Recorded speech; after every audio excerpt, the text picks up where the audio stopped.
in western areas. Much of the east of England staying dry on Friday until late on, but it's going to be a blustery day wherever you are. But those winds coming up from the south. So again, on Friday, it will be much, much milder than it has been. There will be a light breeze in the morning, leading to a warm front. Boxed heat pumps, sponsors of weather on GB News. We're giving you not one, but 2 chances to win this month, with 2 prize bundles that include an incredible £10,000 in tax-free cash. But that's not all. You'll also get a brand new iPhone 16 and a £500 shopping voucher to spend at your favourite store. So why not be extra lucky this month? For another chance to win, text cash to 63232. One entry costs £2 plus 1 standard network rate message. Or text bonus to 63232. 5 entries cost £5 plus 1 standard network rate message. Go to gbnews.com/win. Entries start from just £2. Call 0903 681 3232. Calls cost £2 plus your network access charge. Or post your name and number to GB11 PO Box 8690 Derby DE1 9TT. UK only. Entrance must be 18 or over. Lines close at 6 p.m. on the 7th of March. Please check the closing time if listening or watching on demand. Good luck. Mornings don't have to be tiresome, especially if you have the right company. Wake up to news as it happens, opinion and debate, and of course, a little bit of entertainment too. Because when the kettle's on, we're on. That's Breakfast on GB News, a show worth waking up for. Every morning from 6 a.m. Only on the People's Channel, Britain's news channel. We'll spread the news, you spread the word. Good Afternoon Britain isn't just about us. The wonderful thing about this programme is it's about everyone watching. It's an interactive programme. Well, there absolutely is something to see here, and we're going to be talking about it more. Whether it's breaking royal news, Will, please bring us up to date. or indeed a particularly punchy speech in the House of Commons, Very, very curious. we bring it to you live, and then we bring you live reaction as well. That's Good Afternoon Britain, weekdays from midday. Only on GB News, the People's Channel, Britain's news channel. We're proud to be GB News, the People's Channel. And as you know, we always love to hear your views. Now, there's a new way of getting in touch with us at gbnews.com/your say. By commenting, you can be part of a live conversation and join our GB News community. You can even talk to me, Bev Turner, or any of the members of the GB News family. I'm Christopher Hope. From pop stars to politicians, I'll interview anybody in a pub who's got a political opinion. Join me every Friday on Spotify, Apple Podcasts, YouTube or gbnews.com, or wherever you get your podcasts. This is GB News, the People's Channel. In the GB newsroom, we bring you the news as it happens. With our team of dedicated journalists across the UK. We're ready to keep you up to date with what's happening every half an hour, every single day. Bulletins here on GB News, the People's Channel, Britain's news channel.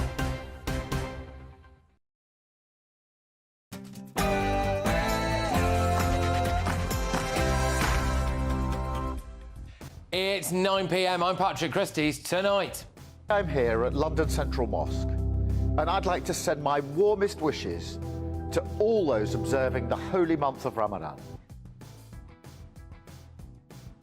or Starmer as he holds an event with Muslim business leaders. One of them posted that ISIS is less dangerous than Islamophobia, and he's in even more trouble now. Before the last election, I worked as a solicitor in Manchester city centre, and I would travel in to Manchester every day from what is now my constituency. The Tories and Reform are demanding that Business Secretary Jonathan Reynolds resigns or is sacked over lying on his CV. And I spent the best part of a decade as an economist at the Bank of England. I know the importance of financial and economic stability. Yeah, well, did she? But also, inflation soars now to 3%. Surely this is the end of the road, finally, for Rachel Reeves. Plus... Let me tell you our story. Who knows? One day you might need it. The BBC did Hamas propaganda. What do you say to your victims, Hugh Edwards? They made you pay Hugh Edwards' wages. And they slam woke race theory down our throats at every single opportunity. Is it time to boycott the licence fee? And I'm a person, and I feel, and I have feelings, and I can share them. And if you need to cry right now, you cry. Yeah. And a black bisexual woman has been cast as Jesus Christ. Is this horrific, blasphemous woke lunacy? And cross-channel migrants normally operate in the shadows of night, but this is something profoundly different. Disgraceful illegal immigrants are sending their young children over the channel alone and then using them to try to get into Britain themselves. I will take you live to the village where locals are outnumbered by out-of-control asylum seekers. Also tonight... This could have been settled very easily. Just a half-baked negotiator could have settled this years ago. We are expecting to hear live from President Trump on this show. So as soon as that pops up, we will bring that to you. He's called Zelensky a dictator today. I've got to ask, is it game over now for the Ukrainian leader? On my panel tonight is the Director of Popular Conservatives, Mark Littlewood, landlord and activist Adam Brooks, and the broadcaster Nina Mishkov. Also tonight is hard-left MP Zara Sultana inciting violence against Nigel Farage. Plus...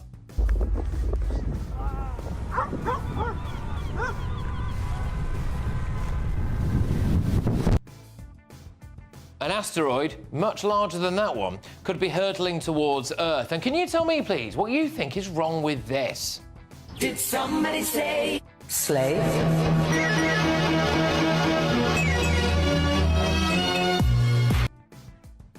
Get ready, Britain, here we go.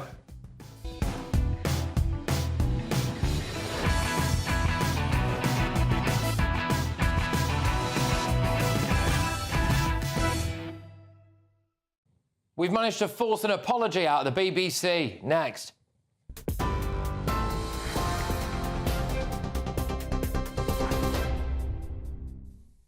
Very good evening to you from the newsroom just after 9 o'clock. Well, the top story tonight, Sir Keir Starmer has told Volodymyr Zelensky he has the UK's full support. That's after Donald Trump called the Ukrainian leader a dictator. Downing Street said tonight the Prime Minister has backed Zelensky in a call, saying it's reasonable to spend elections in wartime, just as Britain did in World War II. It comes after a day of clashes between Zelensky and Donald Trump, with the US president claiming Ukraine started the war and the Ukrainian president's approval rating is just 4%. Zelensky, though, hit back, saying Trump is living in a disinformation space caused by Russia. While other UK leaders from across the political divide have also condemned Mr Trump's remarks, including Lib Dem leader Sir Ed Davey and, earlier tonight, the Conservative leader Kemi Badenoch. UK inflation has jumped to 3%, the fastest rise in 10 months, driven by soaring food prices, airfares and private school fees. And with energy, water and council tax bills also set to rise in April, households are bracing for more pressure on budgets. Meanwhile, businesses say higher wages and national insurance hikes could push prices up even further. The government's warning the road to low inflation will be bumpy, while political parties trade blame over tax and spending policies.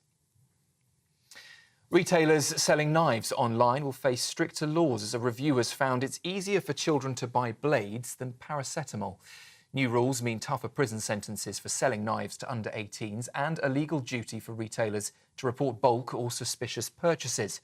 The crackdown follows tragedies linked to unlicensed knife sales, as the government's vowing to protect young people from crime. In Scotland, a 74-year-old woman has become the first person there to be arrested under the nation's new abortion buffer zones law. Police were called to the Queen Elizabeth University Hospital in Glasgow after reports of an anti-abortion protest. The woman was arrested for breaching the exclusion zone, which prevents protesters from gathering within 200 metres of abortion clinics. England's life expectancy is plunging down the European rankings, and obesity is a key culprit. A major study in The Lancet's revealed that people here now live around 9 months less than they did in 2011, as decades of progress grinds to a halt. Poor diets and a lack of exercise are taking their toll, with the sharpest drop recorded between 2019 and 2021. It means out of 20 European countries, England's decline is the worst. And the BBC is facing calls to pull the documentary from the iPlayer over claims it features the son of a Hamas leader. A letter to Director General Tim Davie, signed by actress Tracy Ann Oberman and producer Neil Blair, among others, is demanding an investigation into the programme titled Gaza: How to Survive a War Zone. They question whether the broadcaster knew the narrator of the programme, Abdullah, is allegedly the son of a Hamas deputy minister. The signatories say the programme should be removed until a full review is carried out. The BBC, though, and the production company have denied to comment at this stage. That's the news on GB News, a full roundup at 10 o'clock. Now, though, straight back to Patrick. For the very latest GB News direct to your smartphone, sign up to News Alerts by scanning the QR code or go to gbnews.com/alerts.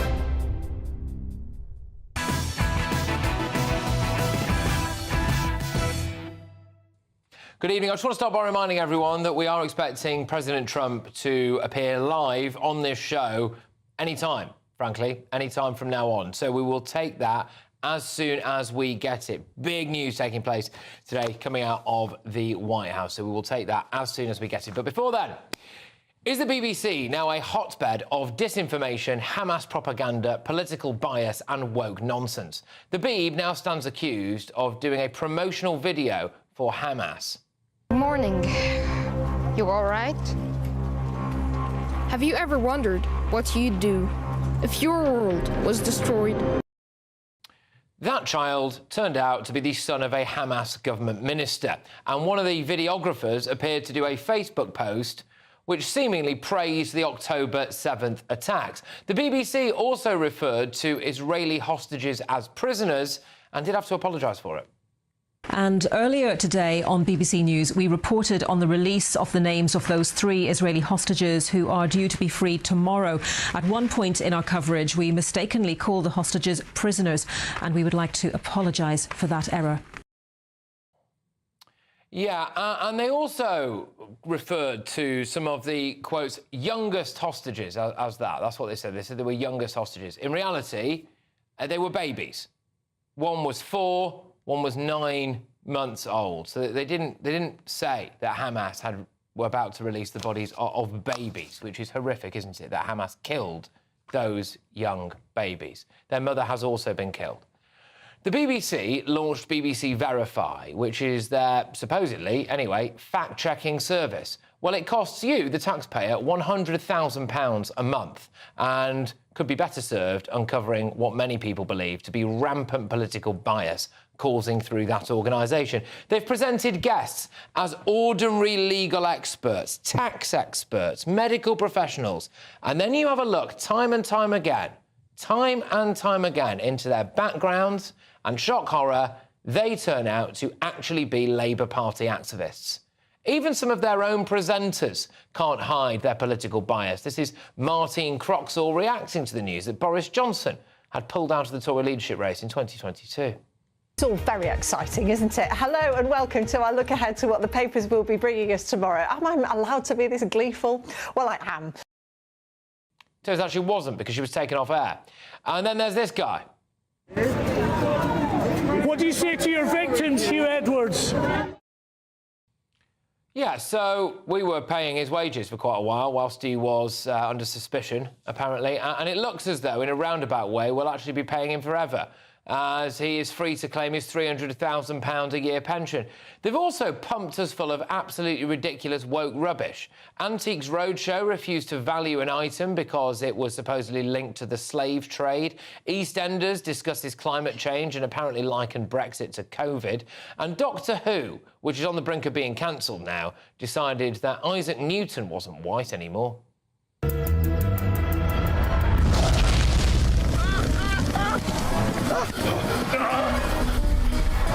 Odds bodkins, what the devil?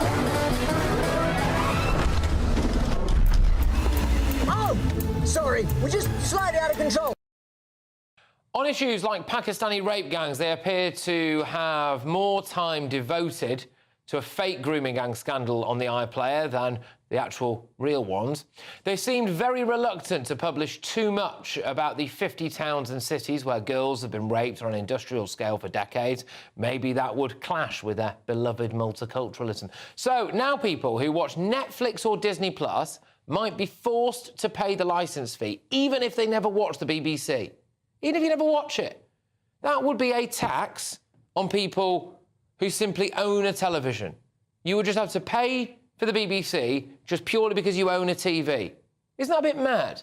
I mean, to fund absolute guff, like a trans student getting upset because their grandma, who has dementia, called her by the wrong name, him by the wrong name. To see her this morning, she doesn't even know who I am anymore.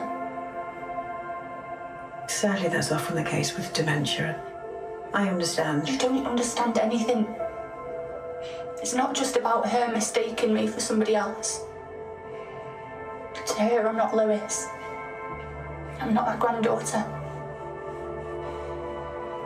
She dead named me. She's dead now. Your grandma's got dementia anyway. But of course, it's all worth it for their insightful, award-winning, top-notch journalism. Well, I'm just curious. I'm trying to understand what you mean by hateful content, and I'm asking for specific examples. And you just said that if something is slightly sexist, that's hateful content. Does that mean that it should be banned? Well, you've asked me whether my feed, whether it's got less or more. I'd say it's got slightly more. That's why I'm asking for examples. Can you name one example? I honestly don't use. Honestly, I don't. You can't name a single example. I'll tell you why. Because I don't actually use that feed anymore. Oh, there you go. Airing a documentary that doesn't tell the viewer that the child narrator is the son of a Hamas terrorist. That was what really did it for me. I think that was the final straw. I have to ask, why on earth are we forced to pay 170 quid a year for this rubbish? Well, since the transmission of the documentary on Gaza, we pressed the BBC about what they were going to do about it. And they said, since that transmission, the BBC has become aware of the family connections of the film's narrator, a child called Abdullah. We've promised our audiences the highest standards of transparency. So it is only right that as a result of this new information, we add some more detail to the film before its retransmission. We apologise for the omission of that detail from the original film. The new text reads, the narrator of this film is 13-year-old Abdullah. His father has worked as a deputy agricultural minister for the Hamas-run government in Gaza. The production team had full editorial control of filming with Abdullah. We followed all of our usual compliance procedures in the making of this film, but we had not been informed of this information by the independent producers when we complied and then broadcast the finished film. The film remains a powerful child's eye view of the devastating consequences in Gaza. That's quite enough of that, isn't it? Right, let's whiz ourselves over to my panel now. We, of course, have journalist and broadcaster Nina Mishkov, the director of Popular Conservatives, Mark Littlewood, and landlord and activist Anna Brooks. Mark, I'll start with you. You look at all of that stuff there, really, and you think, why on earth are we paying for this BBC guff? I mean, they can't even tell you that that child was the son of a Hamas minister. Yeah, I mean, the case just keeps mounting up, and I mean, over the Israel conflict, I think they've been particularly egregious. They've got a real problem. If you recall, it took them a long time to accept that Hamas was a terrorist organisation. They were umming and ahhing about that for ages. And it infects so much of their output. I mean, you showed that clip from Doctor Who, one of my favourite programmes as a kid, when it used to be sort of straight down the line. Now it appears to be political propaganda. So, look, I don't mind there being a major TV station that has a kind of liberal, metropolitan, Guardian view of the world.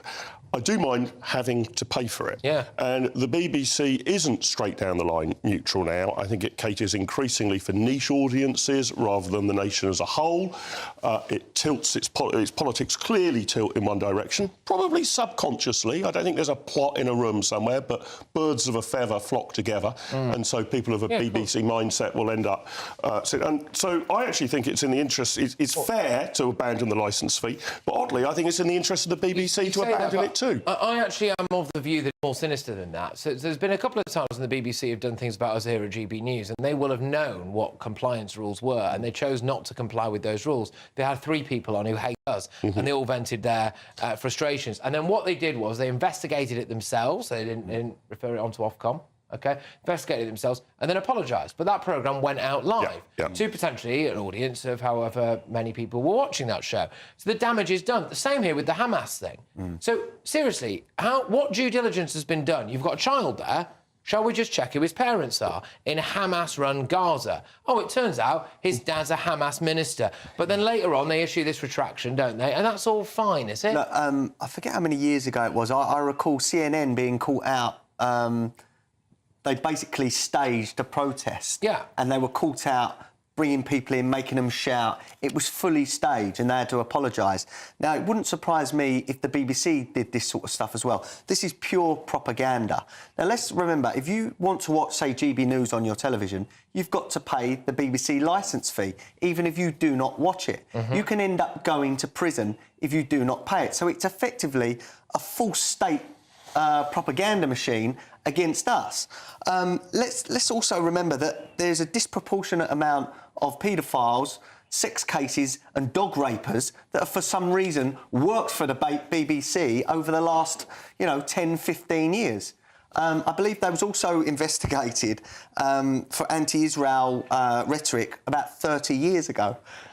So, it's... No, but... Well, there is... I mean, there are things... Dog rapists. Nina, like... Well, there was a case, dog rapists, come on. Well, one second. You're questioning... His name was Adam Britton, I believe. And he was the zoologist for the BBC. You cannot blame the BBC for employing... in the interview process... Hello, are you suitable for the BBC? Do you rape dogs? We didn't... Well, yeah.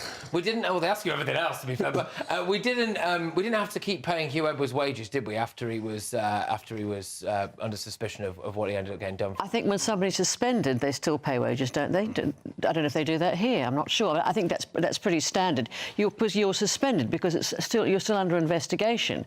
But to get to this point about this documentary, first of all, international journalists are not allowed into Gaza, so the BBC were forced to use cameramen who were there, 2 Pakistani cameramen who were there. They filmed over nine months. There were 3 children that were featured, and as far as I can understand it, I haven't seen the whole thing, but there were quite a lot of anti-Hamas views. One of the justifications for it that they say is that at some point Abdullah was asked if he supported Hamas, and he said, "Oh no, I don't."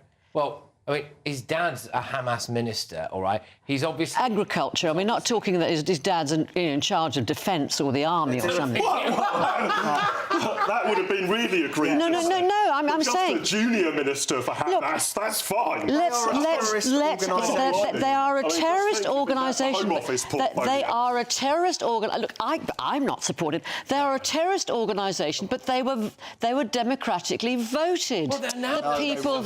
And this is another problem, isn't it, really? Because this is what it comes back to, where we're like, oh, well, should we let a load of Gazans into Britain? Well, hang on a minute, you don't vote for Hamas. Can I just say, there was a kid that they showed who's extraordinary. He's 11 or 12 years old, and he's helping with the ambulance crews, and he works his little socks up. All of this was constructed entirely under the eye of Hamas, because it's in Gaza. Can I just finish what I was saying?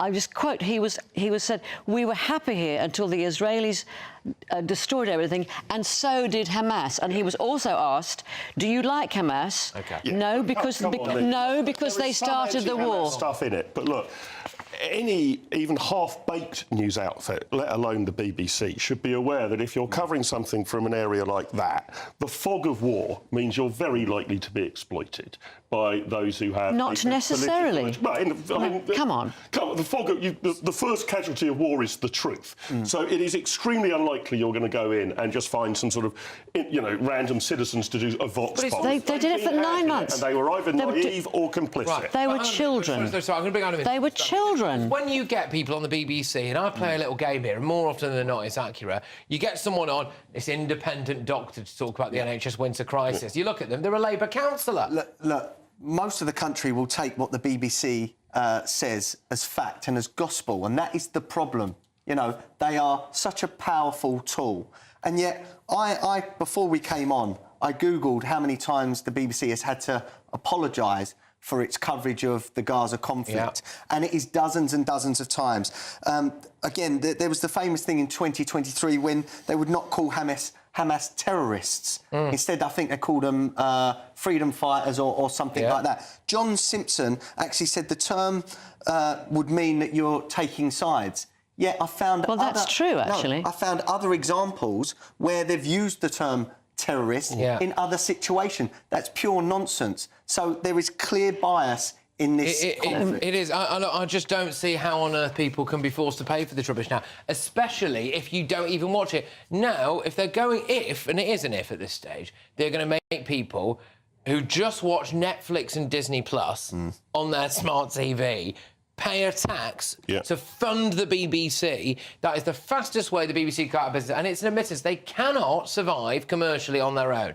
People give other news outlets a huge amount of stick. People go, oh, you're losing a bit of money, this, that, or the other. The BBC can't survive on its own. It cannot survive on its own. It also produces... every single person in this country pay a tax. It produces wonderful series and programmes that nobody else could do. You cannot replicate David Attenborough and his programmes. You cannot replicate... Oh, come on. But hang on, Nina, you can't have it both ways around. It's either brilliant, in which case it can easily stand on its own 2 feet in the market because people will pay hundreds of pounds for it, or it's not. If it's this brilliant, you don't need to force 170 quid out of everybody with a TV set. It has to be funded in some way. Every TV channel gets money from somewhere. Where are they going to get money from? Subscribers, voluntary. An audience. Maybe if it vetted its staff a little bit more and we didn't have so many paedophiles and whatever... Oh, come on. It might be okay. You're making it sound like the place is just rampant with perverts, paedophiles and God knows what else. All right. The BBC, I would just... Honestly, it's just ridiculous. Exaggeration. The BBC will obviously deny that they are, I think the word was rampant or riddled with perverts, paedophiles and whatever else. So there we go. Good. Right, we are giving you 2 chances to win the latest Great British giveaway. We have 2 amazing prize bundles to be won. Here's all the details you need. We're doubling your chances to win in our latest Great British giveaway with 2 fabulous prize bundles up for grabs. There's 2 lots of a totally tax-free £10,000 in cash. You'll also receive a brand new iPhone 16 along with £500 in shopping vouchers to spend at your favourite store. And the best news is 2 lucky winners are going to win. For another chance to win, text cash to 63232. 1 entry costs £2 plus 1 standard network rate message, or text bonus to 63232. 5 entries cost £5 plus 1 standard network rate message. Go to gbnews.com/win. Entries start from just £2. Call 0903 681 3232. Calls cost £2 plus your network access charge, or post your name and number to GB11 PO Box 8690 Derby DE1 9TT. UK only. Entrance must be 18 or over. Lines close at 6 p.m. on the 7th of March. Please check the closing time if listening or watching on demand. Good luck.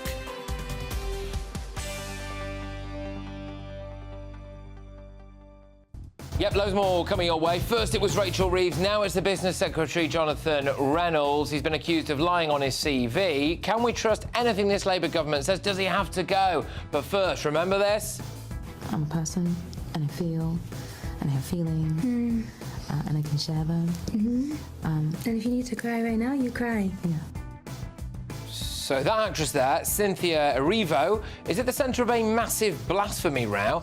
Her latest role in the American production of hit Andrew Lloyd Webber's play has enraged Christians and, frankly, well, historians as well. But you'll never guess what it is. I'll reveal all next.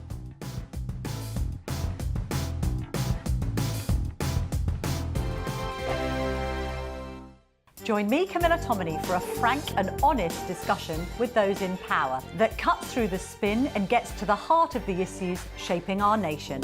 You haven't confirmed that you want to stand as leader, but you haven't ruled it out either. This report basically says that he's not fit to stand trial. Is he indecisive? Incompetent? I deliver the dose of reality Westminster needs. That's the Camilla Tominey Show at 9:30 every Sunday on GB News, the People's Channel, Britain's news channel. Headliners on GB News 11 p.m. every night. It's got 3 top comedians going through the next day's newspapers so you don't have to read them, which is great. That's a good point. He's lying. I mean, maybe he's not lying. That's Headliners every night from 11 p.m. and 5 a.m. as well on GB News, Britain's news channel. Good afternoon, Britain. Weekdays from midday. I'm here in M. Manzi's, which is now the oldest surviving pie and eel shop in London. It's been open since 1892, and as you said in the intro there, it's really sort of a dying breed. One of the sister sites of this shop, the distant relative, owned one of their own other shops in Deptford, and that closed on Saturday for the very last time. They've been open for over 100 years. So you clearly see that there's a declining, not necessarily a declining interest, that's the wrong way of putting it, but it's nowhere near as prevalent as it used to be. This was a staple of the East End, and it's now gone from about 300 shops in the Victorian times to under 40 now, and it's declining further and further. Now, also, a couple of months ago, I was in Basildon talking about a similar story with Richard Holden, trying to create a protected status for pie and mash to prevent sort of copycats from stealing the recipe and making it less authentic. So that is ongoing. There's clearly interest in it, and tourists enjoy coming in here. Hopefully, I'll get one of my own pies shortly and have another taste.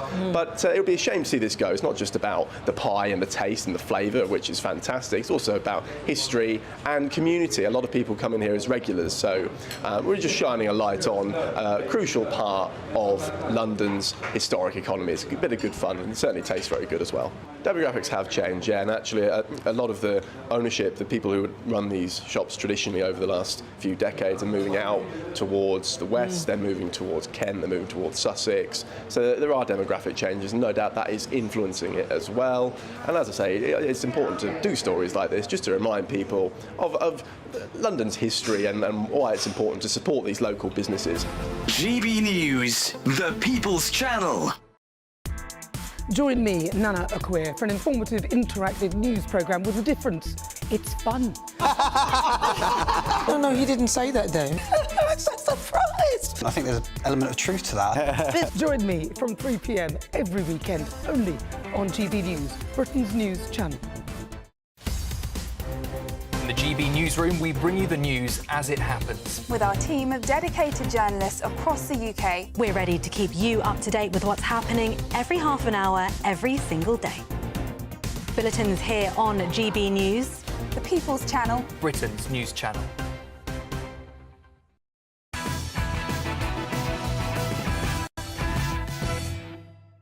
Welcome back, everybody. Just a reminder for you, we are expecting to hear live from President Donald Trump very, very shortly, so watch this space. As soon as he pops up, we will bring it to you. Today, he's called Zelensky a dictator, essentially blamed him for starting the war in Ukraine, made some very, very strong statements indeed, so we're going to be hearing from him shortly. Watch this space. But coming up, can we also really trust anything Labour has to say after another minister is, well, frankly, toast, I think, after lying on their CV. But first, should a black bisexual woman play the role of Jesus Christ?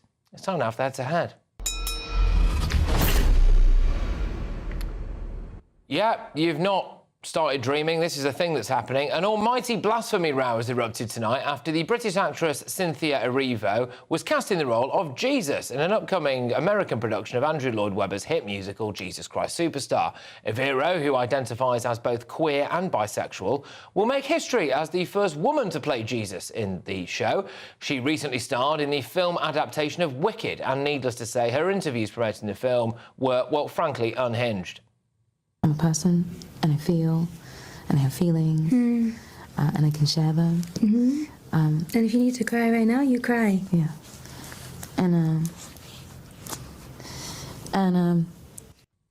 Right, so tonight I'm asking, pretty straightforwardly, should Jesus be played by a black bisexual woman?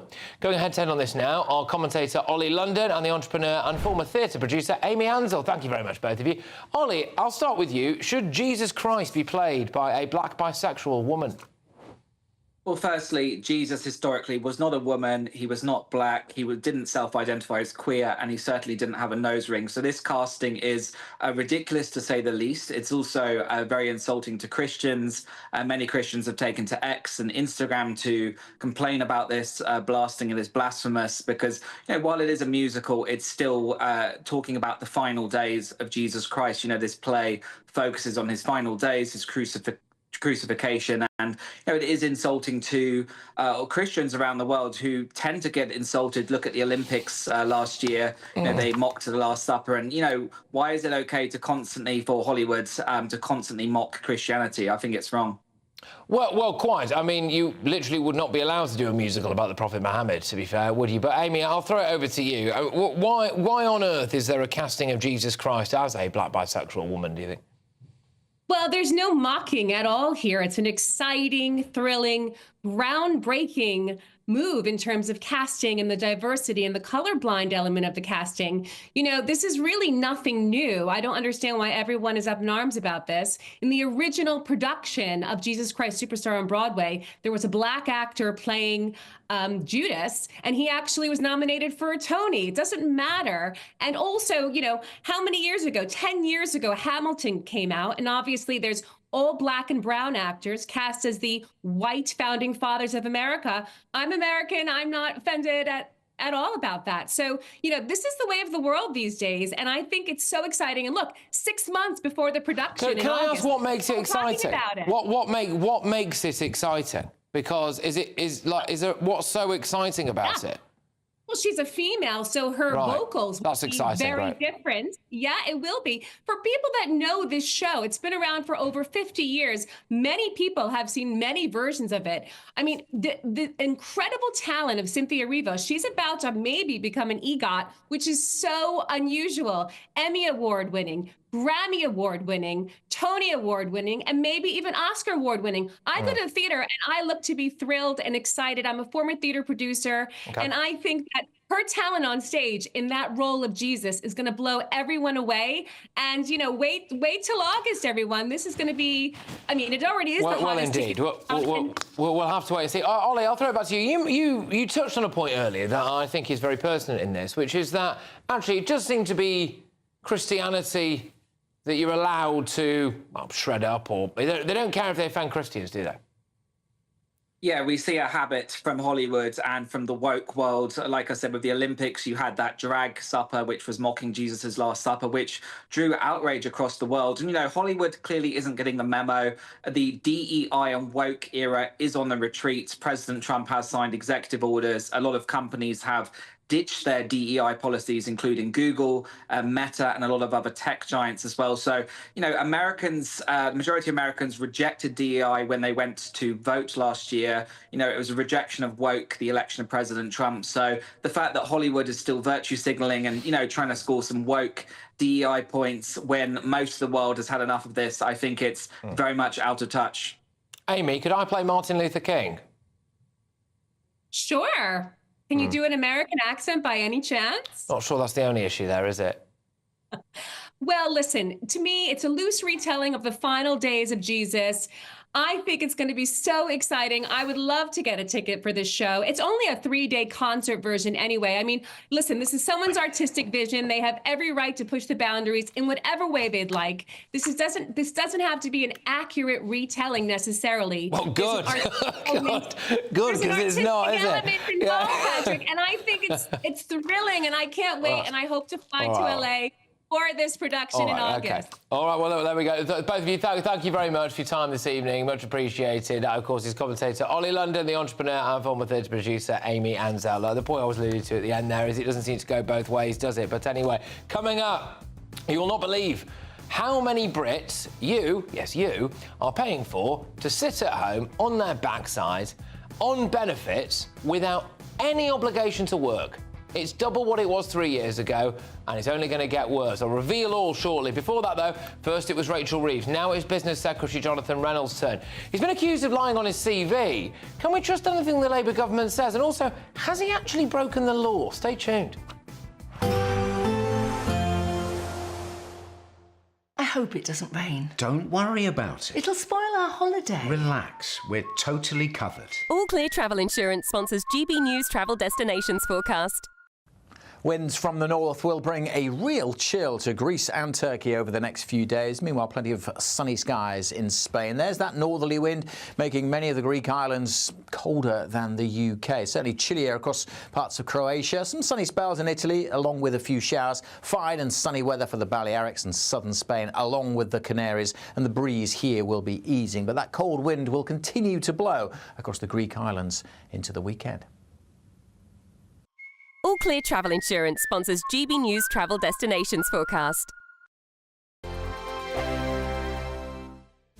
This is Britain's Newsroom, where your voice matters. It's just astonishing. With expert analysis and honest opinion, we don't just keep you informed. We bring you unique perspectives you won't see anywhere else. Can't argue with any of that. When the news happens, it happens here. On Britain's Newsroom, weekdays from 9:30 a.m. Only on GB News. Lee Anderson's Real World, Fridays from 7 p.m. Aaron McLean, the goal machine here, used to play for Peterborough United. You bagged loads of goals for them back in the day. But I've got a bone to pick with you, young man. You scored at the City ground against Nottingham Forest for, was it Hull City? For Hull City, yeah. Why did you do that?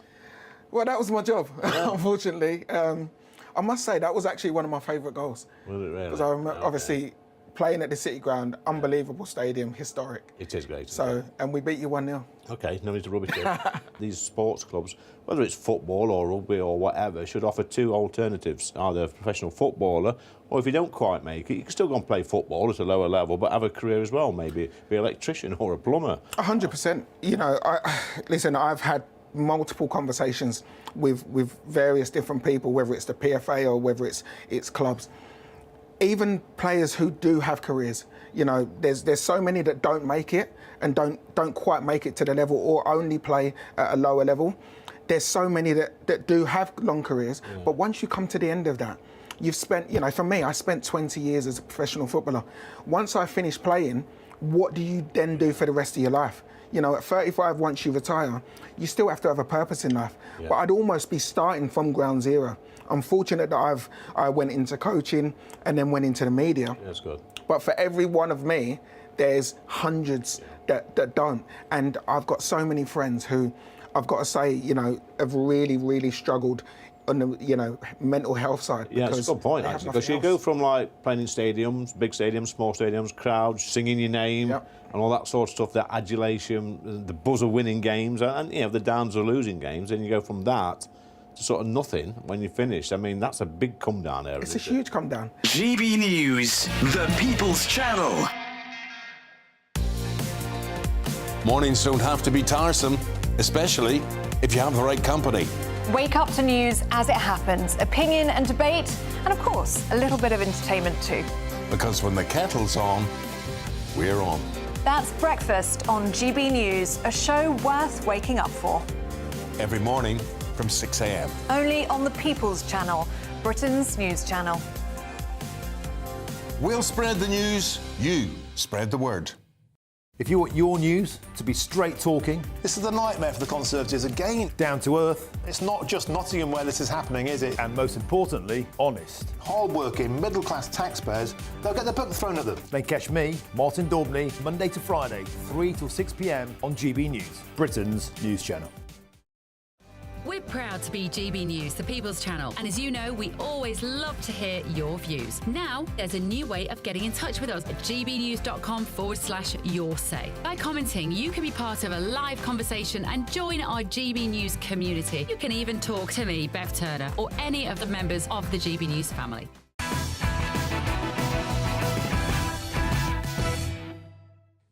Welcome back to Patrick Christys tonight. Now, shortly, we are supposedly going to be hearing from President Trump. He's got lots to go at. He called Zelensky a dictator, amongst other things, today. Let's see what he has to say about that. Also, an astonishing story for you about how, well, frankly, in my view, deplorable illegal migrants are now pushing children across the channel on their own at the age of about 6 and then using them to claim asylum in this country. Astonishing stuff. But first, the Chancellor Rachel Reeves was accused of lying about her background. This time now it's Business Secretary Jonathan Reynolds. He has been accused of lying after claiming that he was a solicitor despite never actually being qualified.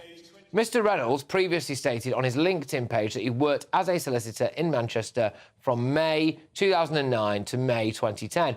And then he said it in the House of Commons. Before the last election, I worked as a solicitor in Manchester city centre, and I would travel in to Manchester every day for what is now my constituency. So now both the Tory party and Reform UK have written to the Prime Minister today calling for Reynolds to be investigated and sacked. Well, it's interesting because there's a bit of a grey area here. According to the Solicitors Regulation Authority, I'm just going to read out what they say on their website. It says, it is a criminal offence for someone to call themselves a solicitor or act as a solicitor if they are not on the roll of solicitors. So I think Jonathan Reynolds has got a fair bit to answer for here. Do you think he's toast? He probably is toast, I would think. It's interesting what the law is here, because he was referring to things in the past tense.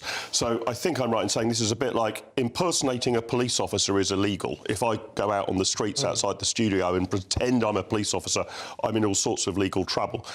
If I make a speech in which I claim wrongly that 10 years ago I was a police officer, I'm not sure I am on the wrong side of the law, right? Yeah. But, I mean, it'd be a silly thing to say, but why do this? Why are these people bothering to exaggerate their CVs? It's pathetic.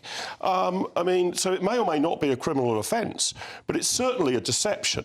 Now, and we've had others come forward. The businessman Luke Johnson has asserted on X that Reynolds was boasting to him over a lunch about being a solicitor as well. So, I mean, we've only obviously got that clip in the House of Commons, but it seems to be something that he's been parading around. So even if, because it's covered by parliamentary privilege, he hasn't committed a criminal offence by saying that in the House, it seems to me he's evidently misled the House. He said something that was untrue in the House, and, you know, he's exaggerating, lying about his past career. That's got to be the grounds upon which we've got. Yeah, we've got that Reynolds case, which I'll get you to comment on, Adam. But yeah, we've also got inflation's up 3% today. You know, Rachel Reeves stands accused of being very well, what's the word, lying on about her previous experience at the Bank of England and the role that she had there. She's made numerous different economic disasters since being in post as well. So I mean, do they both have to go? I think so. I don't see how anyone at this time could even support the Labour Party in any way. They lied and they made false promises before the election. We've seen it over the last 8 months. They've gone against half of the things that they promised before the election. Now we've got Rachel Reeves that's lied on her CV. We've got Jonathan Reynolds. How can anyone trust a thing they say?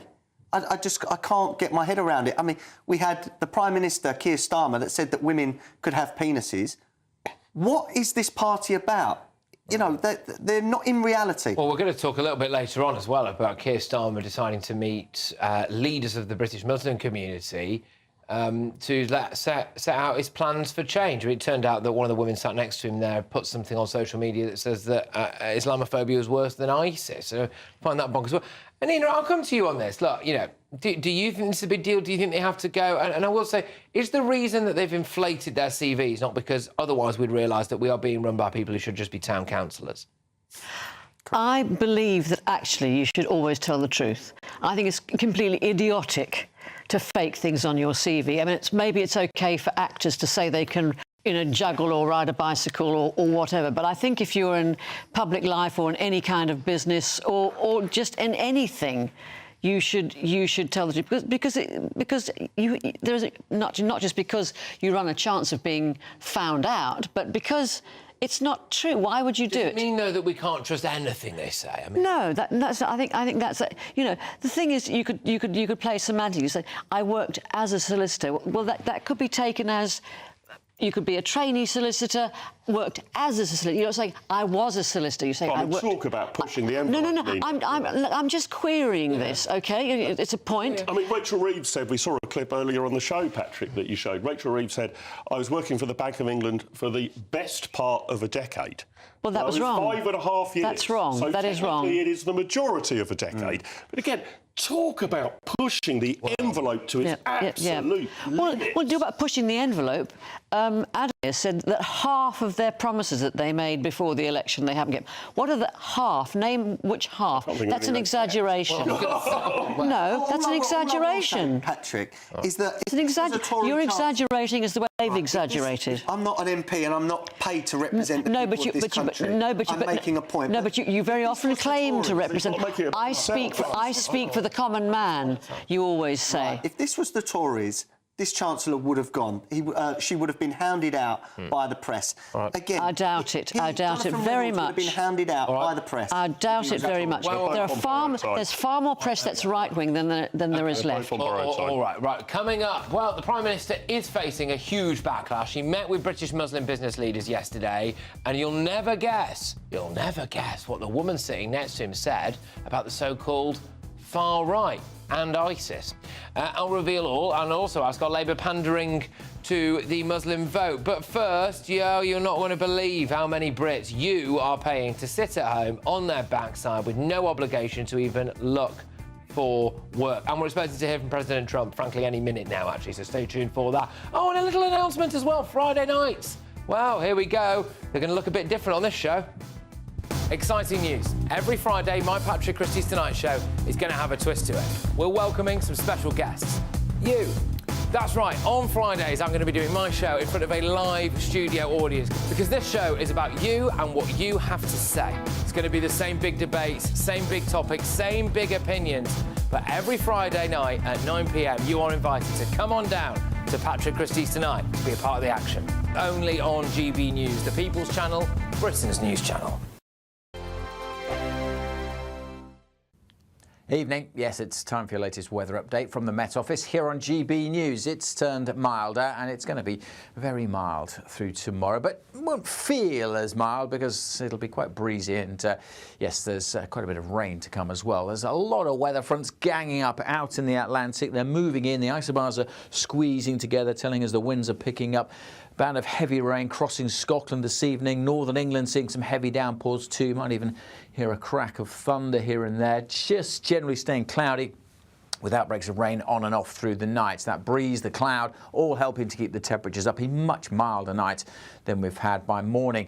Temperatures 7 or 8 degrees in the east, double figures further south and west. But as I said, it won't necessarily feel that mild because it's going to be cloudy and for many a wet start to the day. That rain on and off across northern Scotland, but some drier spells. Another pulse of heavier rain coming into southwest Scotland and Northern Ireland. It could be a very wet start to the morning rush hour here. There'll be some heavier outbreaks of rain too, crossing western England and Wales. Parts of eastern England, generally dry but fairly drab. But as I say, you'll notice that jump in temperatures compared to recent mornings. Some of that showery rain will work its way into eastern England. Heavier pulses of rain, the brighter colours there across northern England, parts of Wales. Northern Ireland cheering up for a time, but then more showers come in here later on. Wales, western parts of England do look a bit brighter come the end of the day. And look at that, it's milder. Temperatures in double digits pretty much across the board and many places getting into the teens. Friday also looking mild, but also looking wet. There's Met Office warnings in place for the wind and the rain across parts of the west, and it will be a very wet day in western areas. Much of the east of England staying dry on Friday until late on, but it's going to be a blustery day wherever you are. But those winds coming up from the south. So again, on Friday, it will be much, much milder than it has been. Join me, Camilla Tominey, for a frank and honest discussion with those in power that cuts through the spin and gets to the heart of the issues shaping our nation. You haven't confirmed that you want to stand as leader, but you haven't ruled it out either. This report basically says that he's not fit to stand trial. Is he indecisive? Incompetent? I deliver the dose of reality Westminster needs. That's the Camilla Tominey Show at 9:30 every Sunday on GB News, the People's Channel, Britain's news channel. Hi, I'm Michelle Dewberry, and my show is your opportunity to cut through all the noise and dive in headfirst to some robust debates. Ideas clash. Situation, isn't it? No, because the failure is you're deliberately avoiding my point. Nothing's held back. And if you think this is the end of it, wait for more. And we do not shy away from the difficult stuff. Sometimes I want to shake people and say, if only you understood. So join me on Jubes & Co. weeknights at 6 p.m, only on GB News, Britain's news channel.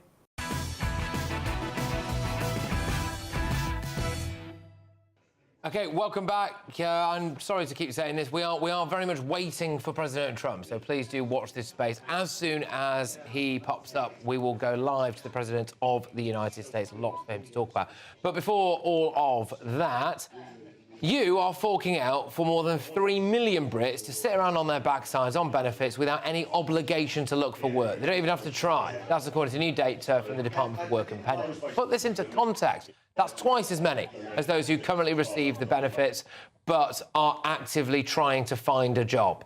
So separate data also revealed today that the number of Brits off work due to long-term sick remained near record levels at 2.8 million. Joining me now is former Apprentice contestant and entrepreneur Joseph Valente. Joseph, thank you very much. Great to see you. What do we do about the 3.1 million people who don't even have to bother looking for work? Well, I think, looking at those stats, we are being taken for a ride as a country. And we need to put a hard stop on anybody that is fit to work, take their benefits away immediately. They'll soon go and find a job then. Now, currently, all of the hard-working Brits, the taxpayers, are funding these individuals, and the system is incentivising and allowing people to take it for a ride. So, the government's to blame, in my opinion, and we need to get ruthless on our approach to stopping the handouts. What does it say about these people, though, that they are content to just take the benefits and do absolutely nothing with their lives?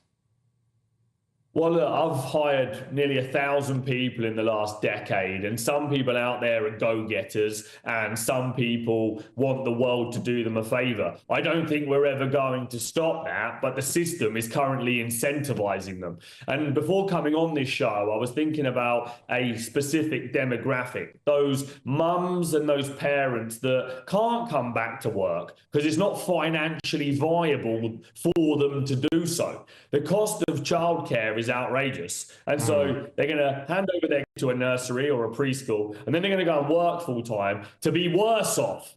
And that is the system that is broken, and that's the system that needs fixing. There's also a high proportion of very young people on that benefits list as well, 18 to 24-year-olds. And I just wonder if that's what happens when you pump them full of anti-British nonsense when they're younger. You make them hate this country. They feel as though they haven't got a stake in it. They have no national pride. There's no incentive for them to go out and want to work. They'll just cream it in off people who do go to work, like you and I, and probably most of the people watching and listening to this show.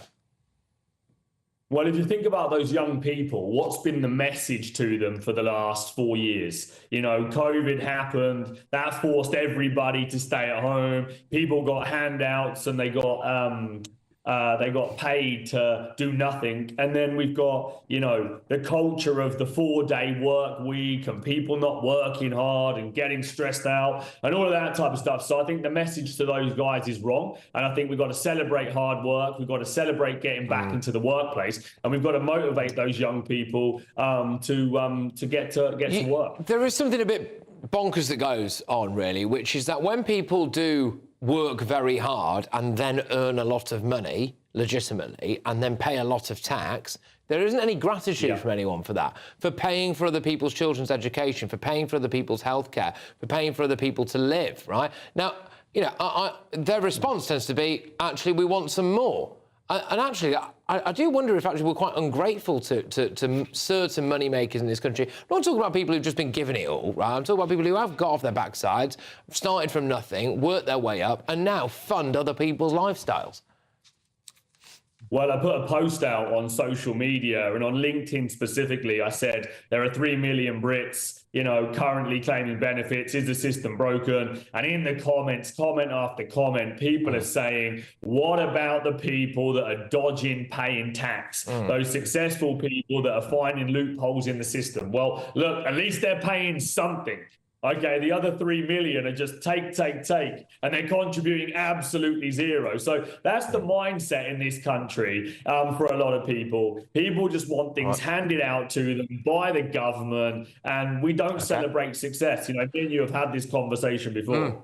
Well, absolutely. Look, thank you very, very much, mate. You take care. Absolute pleasure, everyone, as always. Joseph Valente there, former Apprentice winner, I believe, actually. But anyway, coming up at 10 p.m. So the Prime Minister is facing a huge backlash for meeting with British Muslim business leaders yesterday, but you'll never guess what one of the ladies sitting next to him actually posted on social media. Also, we have got eyes on a podium that President Donald Trump is due to be speaking at any second now. So the second that he does, we will go to it, and it might involve us crashing out of this advert break early. So don't even dare move and go and get yourself a cup of tea. Stay right where you are.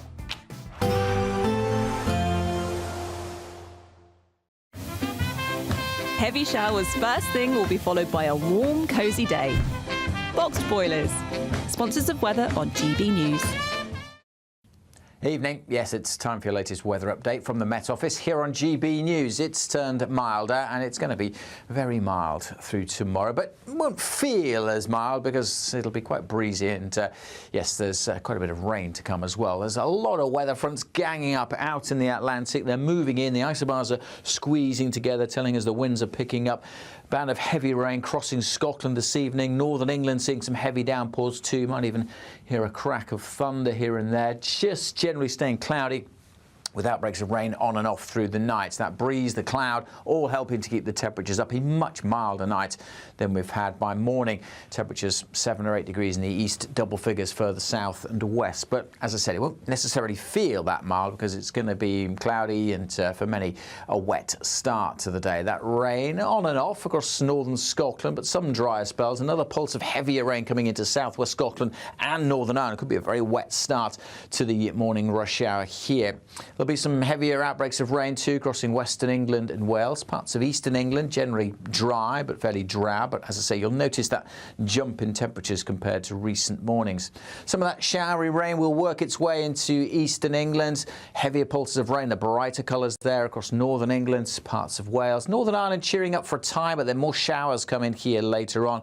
Wales, western parts of England do look a bit brighter come the end of the day. And look at that, it's milder. Temperatures in double digits pretty much across the board, and many places getting into the teens. Friday also looking mild, but also looking wet. There's Met Office warnings in place for the wind and the rain across parts of the west, and it will be a very wet day in western areas. Much of the east of England staying dry on Friday until late on, but it's going to be a blustery day wherever you are. But those winds coming up from the south, so again on Friday it will be much, much milder than it has been. Expect a warm front, moving from the kitchen right through to the rest of the house. Boxed Boilers, sponsors of weather on GB News. Want to be one of 2 lucky Great British giveaway winners? That's right, you could win one of 2 prize bundles, which includes a brand new iPhone 16, £500 in shopping vouchers to spend in your favourite store, and an incredible £10,000 in tax-free cash to spend however you like. What would you spend that cash on? For another chance to win, text cash to 63232. One entry costs £2 plus 1 standard network rate message, or text bonus to 63232. 5 entries cost £5 plus 1 standard network rate message. Go to gbnews.com/win. Entries start from just £2. Call 0903 681 3232. Calls cost £2 plus your network access charge, or post your name and number to GB11 PO Box 8690 Derby DE1 9TT. UK only. Entrance must be 18 or over. Lines close at 6 p.m. on the 7th of March. Please check the closing time if listening or watching on demand. Good luck. Headliners on GB News 11 p.m. every night. It's got 3 top comedians going through the next day's newspapers so you don't have to read them, which is great. That's a good point. He's lying. Maybe he's not lying. That's Headliners every night from 11 p.m. and 5 a.m. as well on GB News, Britain's news channel.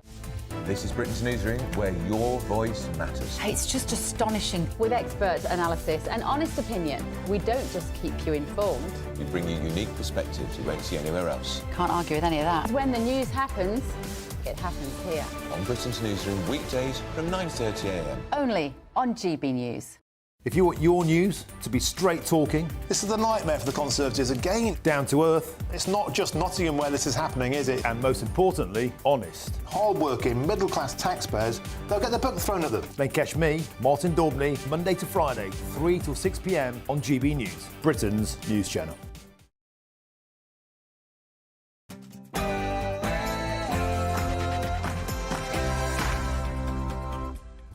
It's 10 p.m. I'm Patrick Christys. Tonight, I'm here at London Central Mosque. And I'd like to send my warmest wishes to all those observing the holy month of Ramadan. Huge backlash for Starmer as he holds an event with Muslim business leaders. But one of them posted that ISIS was better than Islamophobia. And he's in even more trouble now. Before the last election, I worked as a solicitor in Manchester city centre, and I would travel in to Manchester every day from what is now my constituency. Yes, well, the Tories and Reform have written to the Prime Minister demanding that the business secretary is sacked over lies on his CV. And I spent the best part of a decade as an economist at the Bank of England. I know the importance of financial and economic stability. inflation soars to 3%. Is this the end of the road for Rachel Reeves? Plus, let me tell you our story. Who knows? One day you might need it. yeah, there we go. The BBC doing a bit of Hamas propaganda there. Disgraceful illegal immigrants are now sending their young children over the channel on their own and then using them to try to get into Britain themselves. I'm going to take you live to the village in Britain where locals are outnumbered by out-of-control asylum seekers, but also tonight. What do you say to your victims, Hugh Edwards? Yeah, we have a little look at the BBC's checkered track record, and hopefully as well we're going to be hearing from President Trump, aren't we? Because he's called Zelensky a dictator. Is it game over for the Ukrainian leader? There is a podium ready at the moment for Donald Trump to walk out onto it. There's no sign of him just yet, but as soon as he does come there, we will take it live. This is where we are at the moment. As you can see, he is not there, but any minute now, President Trump might be arriving. He said that Zelensky basically was responsible for the start of the war, should have negotiated the end of that war in the last 3 years. He's called him a dictator. I am wondering whether or not actually he is going to speak in even stronger terms about all of this. I mean, the other aspect, of course, is that whatever you think about President Trump, whatever you think about him, what he's exposing now is, of course, the fact that Europe should have invested in its own defence a lot sooner. On the panel tonight, we've got the Director of the Popular Conservatives, Mark Littlewood, landlord and activist Adam Brooks, and the broadcaster Nina Mishkov. Also tonight is hard left MP Zara Sultana inciting violence against Nigel Farage with that poster. Plus,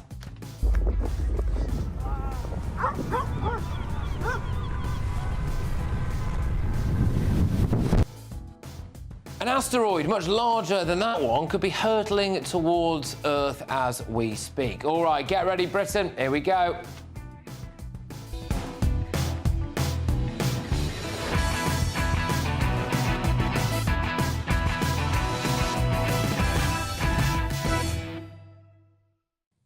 Yeah, watch this space. Trump could be on your screens any second now. Stay tuned.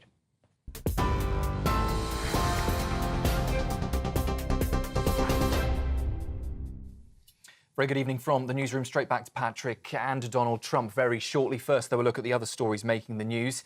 And Sir Keir Starmer has told Volodymyr Zelensky he has UK's full support after Donald Trump called the Ukrainian leader a dictator. Downing Street says the Prime Minister backed Zelensky in a call this evening, saying it is reasonable to suspend elections in wartime, just as Britain did in World War II. Well, it comes after a day of clashes between Trump and Zelensky, with the US president claiming Ukraine started the war and that the Ukrainian president's approval rating is just at 4%. As Patrick was saying at the top of the hour, we are expecting to hear from Donald Trump speaking in Miami very shortly.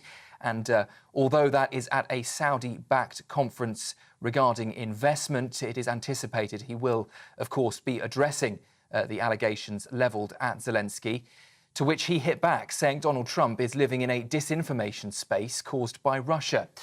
Meanwhile, UK leaders from across the political divide have also condemned Mr Trump's recent remarks, including the Lib Dem leader Sir Ed Davey and Tory leader Kemi Badenoch. In other news, UK inflation has jumped to 3%, the fastest rise in 10 months, driven by soaring food prices, airfares and private school fees.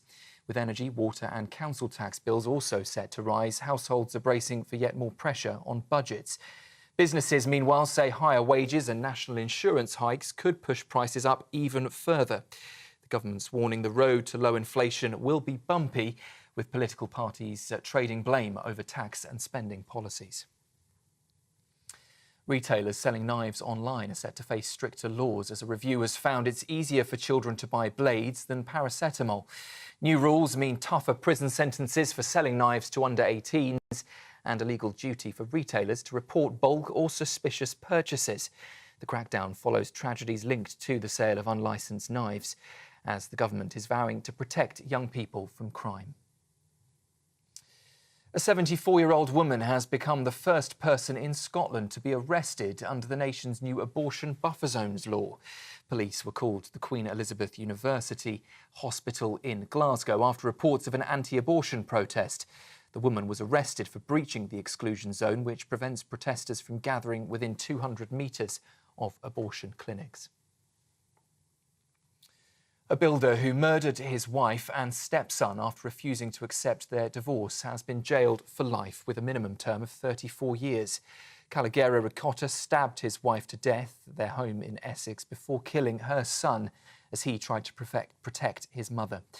A judge called Ricotta controlling and coercive, saying his vanity, his pride and ego led to the murders. While officers were at the scene of that incident within just minutes, and he was quickly arrested. Put your hands in the air now. Put your hands in the air. Show me your hands. Get on your knees. Get on your knees. On your knees. Put your hands behind your head. Hands behind your head. But don't move. Don't move. You're under arrest on suspicion of attempted murder. You don't have to say anything. I'm a defence to mention my questions on your line. And weather news for you. The UK's cold and grey spell is thankfully, finally, reportedly, we'll find out soon enough, coming to an end with much milder weather on the way. By the end of the week, temperatures will be above average across the country, warmer than in Greece even. Some eastern areas of the UK could see highs of up to 16 degrees on Friday. That is a big jump from the usual 9 degrees for this time of the month. But with low pressure taking over soon, unsettled conditions will follow, bringing wind and rain and potentially February's first named storm. A mixed picture for us there. Well, those are the latest headlines. Straight back now to Patrick, and we'll soon find out if Donald Trump has emerged. For the very latest GB News direct smartphone, sign up to News Alerts by scanning the QR code or go to gbnews.com/alerts.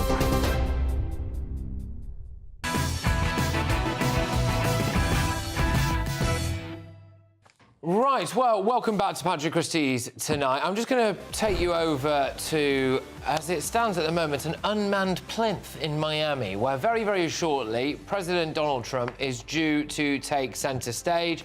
Earlier today, he said that Zelensky was essentially a dictator. He said that Zelensky was responsible in no small part for the start of the war that we're seeing in Ukraine, and that he should have an election in Ukraine either right now or very shortly after the end of this war. His comments, of course, are controversial. Plenty of people agree with them, plenty of people disagree with them, but we're going to be hearing what he has to say there. For what it's worth, Keir Starmer, our Prime Minister, has just released a statement saying that he spoke earlier on with Ukrainian President Volodymyr Zelensky, saying that he's got his full support, that he backs the fact that Zelensky hasn't had elections recently because his country's been at war, citing the fact that Winston Churchill did the same thing. So the second that we see the President of the United States walk out onto that stage, we will take you there. It's going to be bombshell, whatever he has to say. But in the meantime, back here, a bit closer to home, I am going to be talking to you about something that I think a lot of you really, really care about as well.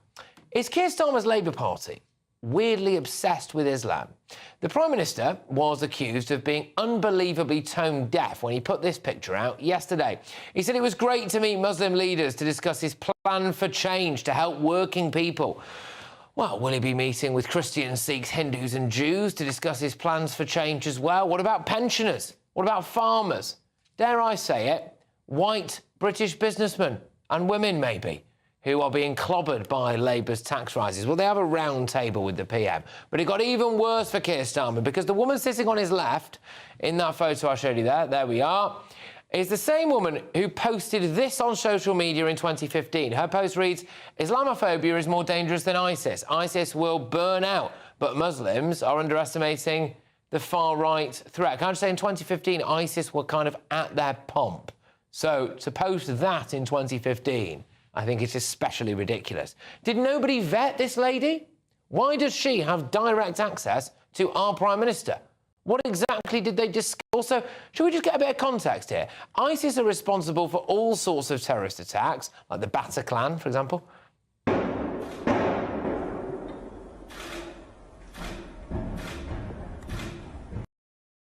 They're also responsible for the London Bridge terror attack. Some people have run away.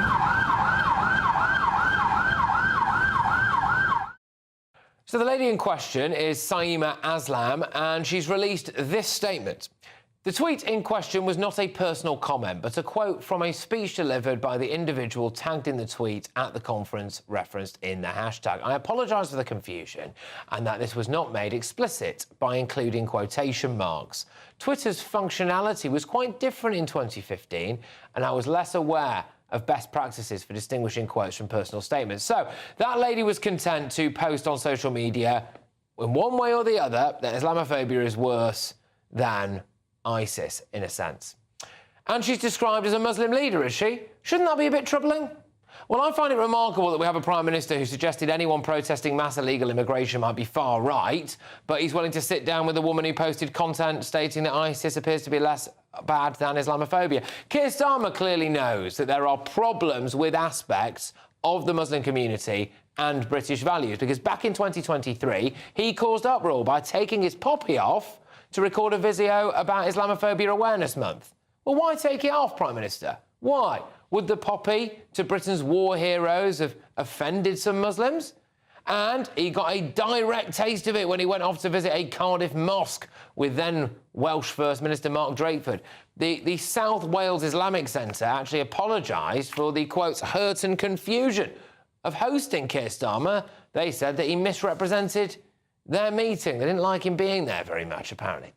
But it's just the latest in a long list of Labour politicians seemingly taking the knee to aspects of the Islamic community. Here's Angela Rayner grovelling at a mosque.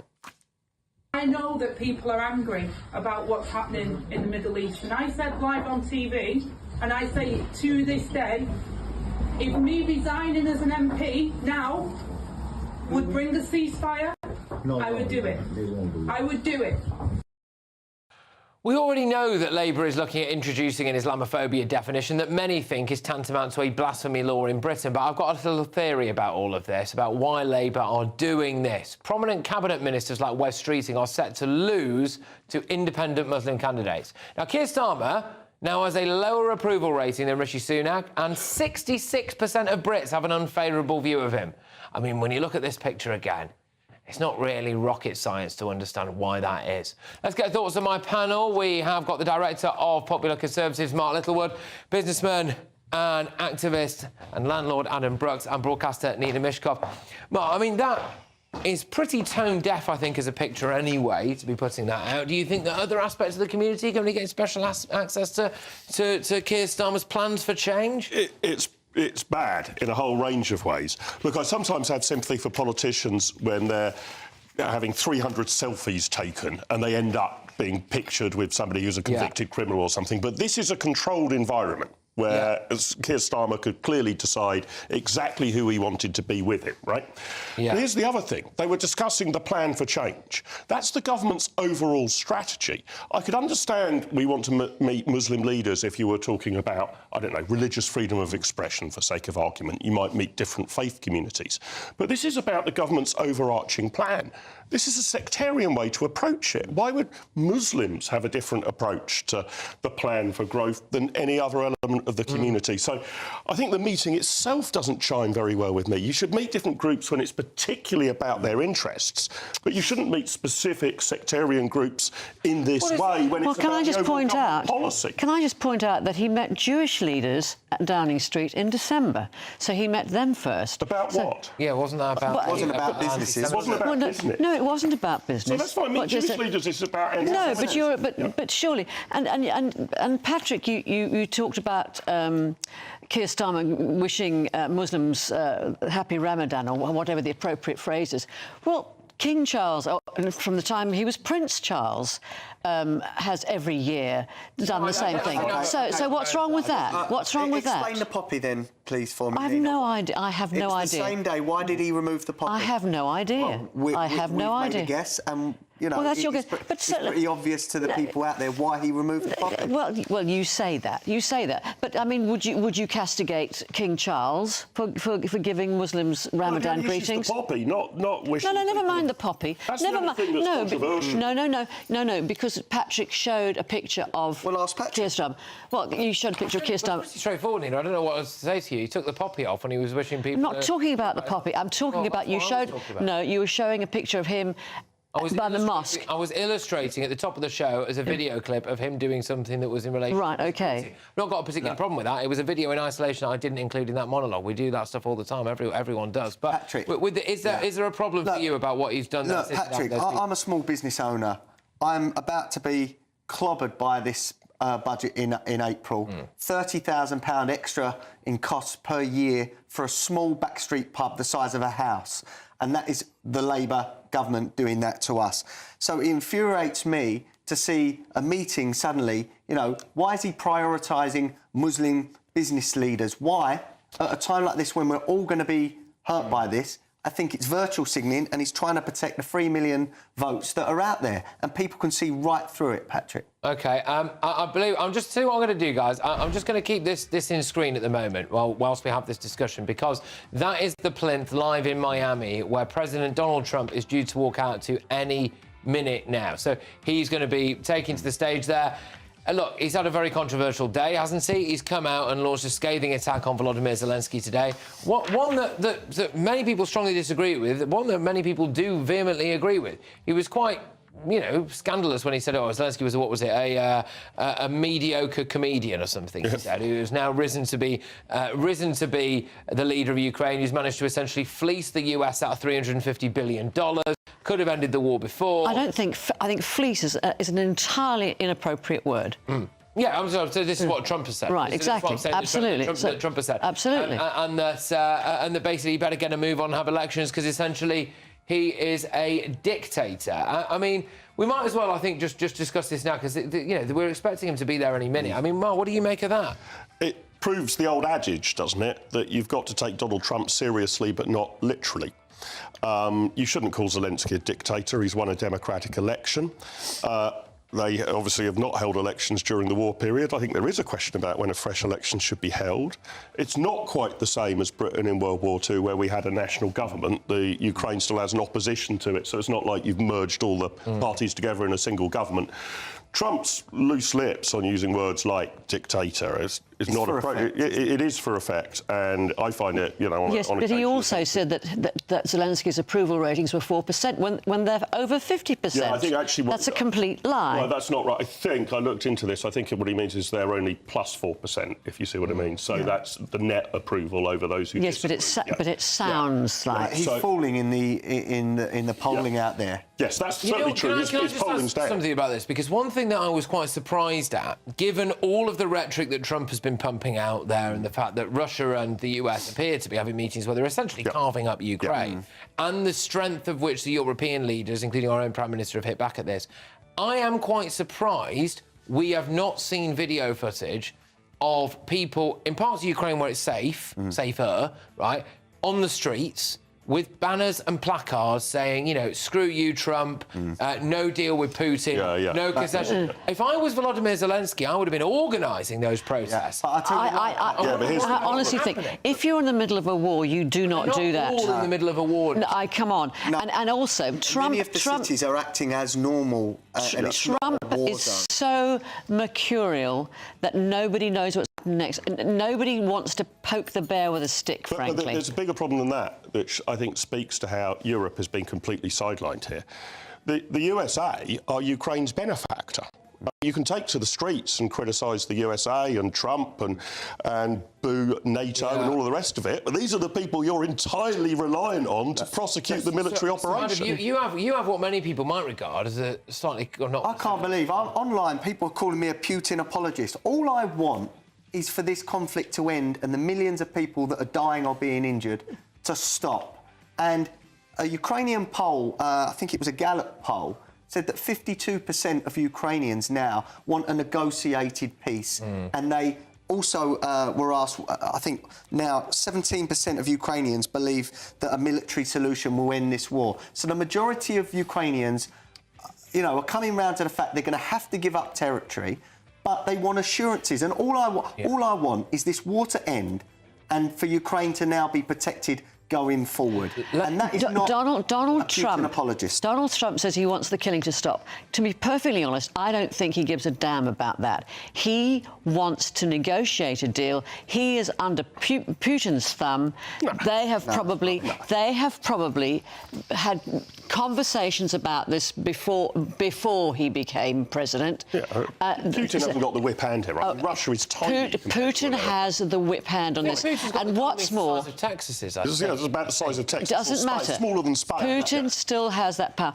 He has power over Trump. To go away if he wants to. Well, and I also want to say that what Trump wants is the Nobel Peace Prize. That matters to him far more than people dying. Well, I've got no problem with people aspiring to win the Nobel Peace Prize. But that is his only objective. Before this conflict, Ukraine was regarded as, I think, the most corrupt country in the world. Suddenly, because of this conflict, we have to believe that everything is a bed of roses in that country. Well, and nobody's saying that. Say that because there was a line that has just broken, which is apparently Elon Musk is going to, with the Doge unit, Department of Government Efficiency, going to audit where all of the money has gone to Ukraine, how they've spent that money. Because Trump, in part of his big statement, earlier on released on Truth Social and then later on X, said that Zelensky has admitted that he can't account for half of the money.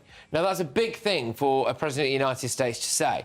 And, well, we're going to find out whether or not that's true, isn't it? Some people will say, well, you know, you're in the middle of a war and things happen around. Well, it's like happened with the Well, look, the same thing happened with the pandemic. That's what the Tories said. You know, we're all in a rush to get things going. We don't know where all the money went. It account for more than half of the money. Well, let me try. We pretty quickly got to the money that was gone astray. And how many millions went astray? I just want to read this out because I think it's important. This is what our Prime Minister here, Sir Keir Starmer, has said. This was after Trump's outburst, if you want to call it a statement, really, on social media. So Keir Starmer spoke to Ukrainian President Volodymyr Zelensky.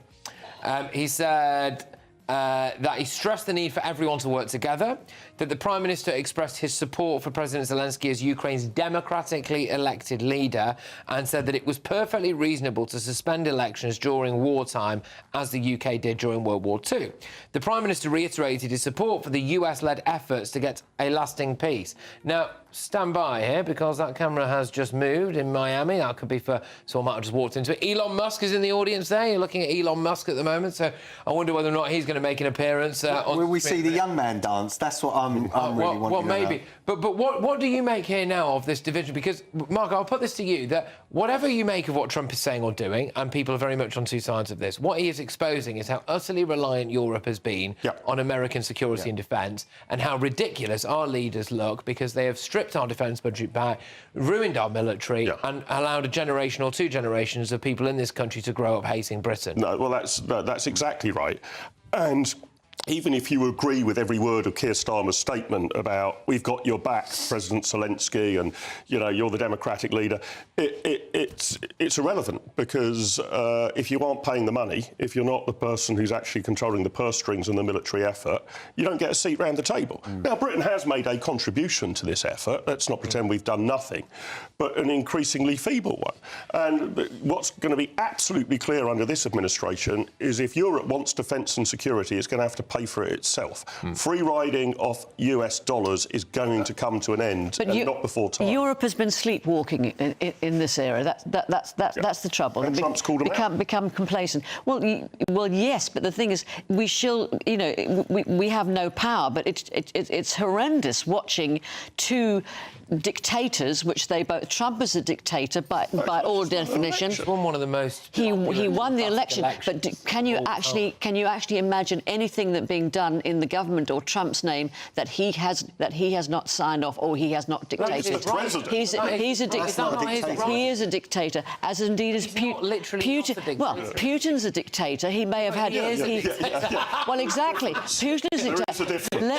tell you, Trump, to all intents and purposes, is a dictator. Because everybody bends to his will. Or none of his. He's a strong leader, and what I will say, beyond strong. He is an absolute dictator. In what he said, I believe, but I think he's right on most of that. But Zelensky has been doing foreign interviews since yesterday, calling Trump basically a liar and saying that he's been American disinformation. Now, when you do that to someone that has basically stopped you being invaded by another country, that's going to get your back up. And I think maybe he has pushed him a bit too far, but I can understand why Donald Trump is angry. Oh, come on, he's narcissistic. Do you admit that maybe now, in the cold light of day, when the United States is apparently going to remove all support for Europe, that maybe it wasn't the smartest thing for our RAF to do, to turn down pilots because they were white and male? Well, we've been doing a lot of that, haven't we? I have absolutely no idea about that. I really don't know about the discrimination case. Fair enough. I'm sorry, I've landed that on you, but it was a case the RAF didn't hire people because they. Well, we haven't taken defence at all serious. No, but the thing is, Donald Trump has just announced that they're cutting the Pentagon finances by 8%. Right. So why is he doing that? Ask yourself, is it because he's got, as I say, a deal with Putin? Putin's laughing up his sleeve. He's not working in cahoots with Putin. Oh, come on. He wants to end this conflict. If you want peace, and you don't believe that Ukraine can win this war, I don't know what the end game would be. What, we're supposed to invade Crimea and take that back as well? I understand that. You've got to deal with Putin. Yeah. You don't have to like him, but you've got to deal with him. But there's dealing with him and dealing with him. Yeah, okay, well, he's dealing with him at the moment. Well, and there's a lot of misinformation about his agendas in doing so, but he has to sit down. The American president and the Russian president have to sit down and well, absolutely, of course they have to do that. You may not have much faith in the American president, but nevertheless, in process terms, this is what's got to happen. Well, it's got to happen, but it has to happen with Ukraine in the room. It has to happen with Ukraine in the room. You can also say we could have the EU round the table, but we've become a security joke. This war has, in large part, been prosecuted by the Americans in terms of the actual funding and kit behind it. Everybody else is a bit player. The Ukrainians are risking life and limb, but could not have got anywhere close to defending themselves without America. Come on, let's what does this mean for us? Because if Trump withdraws all support, there's some kind of deal between him and Putin over what happens to Ukraine, and Europe doesn't accept that, and Keir Starmer doesn't accept that. Right. What happens? Well, exactly. Patrick, we've got about 70,000 soldiers, I believe, in this country. It doesn't even fill Wembley Stadium. What are we going to do?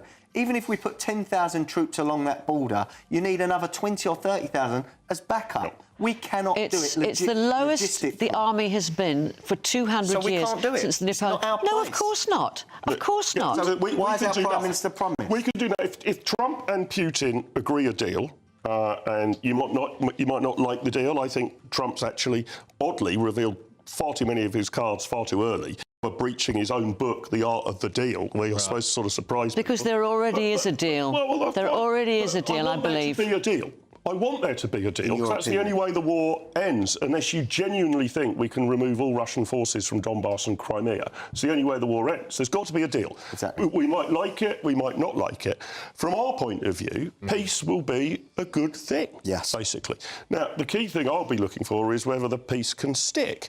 It's not an existential question for Britain to defend every last inch of Ukrainian land. No. I wish the Ukrainians had prevailed totally, but they can't. The Trump Keir Starmer's approval ratings are so low that he's going to see this as his Falklands moment. He's going to decide, right, this we can step up. And the thing is, and actually, all of a sudden, the Germans, when it first kicked off in Ukraine, it looked like Putin was going to take Kyiv. They sent a few thousand helmets, right?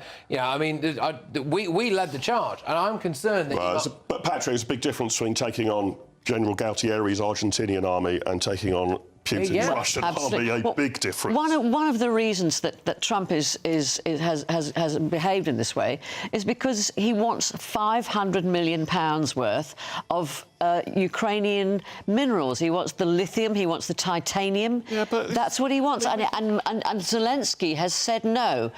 So it comes down for Trump. It comes down to money. Okay, but we can be worried. I mean, war is money. We can speculate about his motives forever and a day, and you believe his motives are, not benign ones. But whatever you think his motives are, we need the US president and the Russian president to sort this out, nail it down. I think we could have had, basically, for the last year and a half, this has been a stalemate, a total stalemate. So it looks like there's no prospect of Ukraine. So we need to end it. Well, Sorry, Scott Crossing, just wanted to, I'll go back to you there. Just while we wait for Trump, in case you wonder, if you just turned on and you're wondering what you're looking at there, we are expecting President Donald Trump to walk out there any minute. We've been saying this for a few minutes now, but it's getting closer by the second, isn't it? In the crowd there, who you're looking at is, of course, Elon Musk. You'll all remember him and recognise him. There is also Yasser Al-Rumayyan, who is the Newcastle United chairman, who's Saudi. Of course, Saudi Arabians are they're hosting where these talks take place. Gianni Infantino as well, who is the FIFA president. So there we are.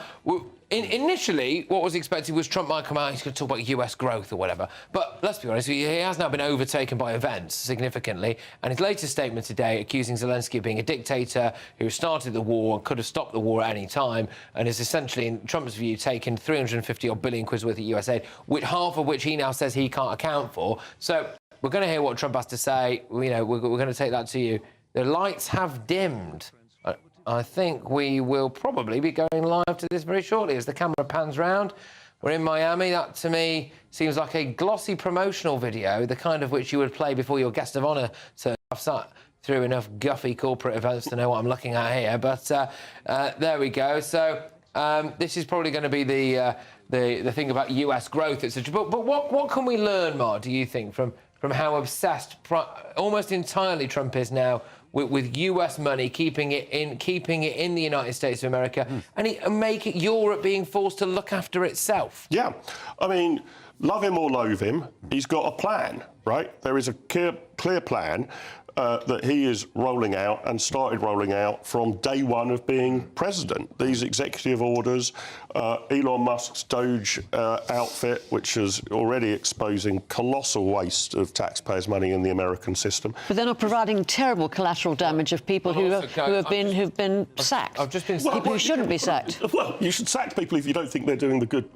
job. But this is such a blanket coverage that there are all sorts of casualties in terms of people who shouldn't be sacked. But people who shouldn't be sacked. Their proposition was to cut government spending by 2 or 3 billion. Yes, but there are lots of people in there who shouldn't be sacked. OK, guys, look, I've just been sent something by a contact of mine who is actually in the Trump administration, and he's just sent this to me directly, and he says that J.D. Vance, the vice president, is due to meet with the UK government next week. Of course they are.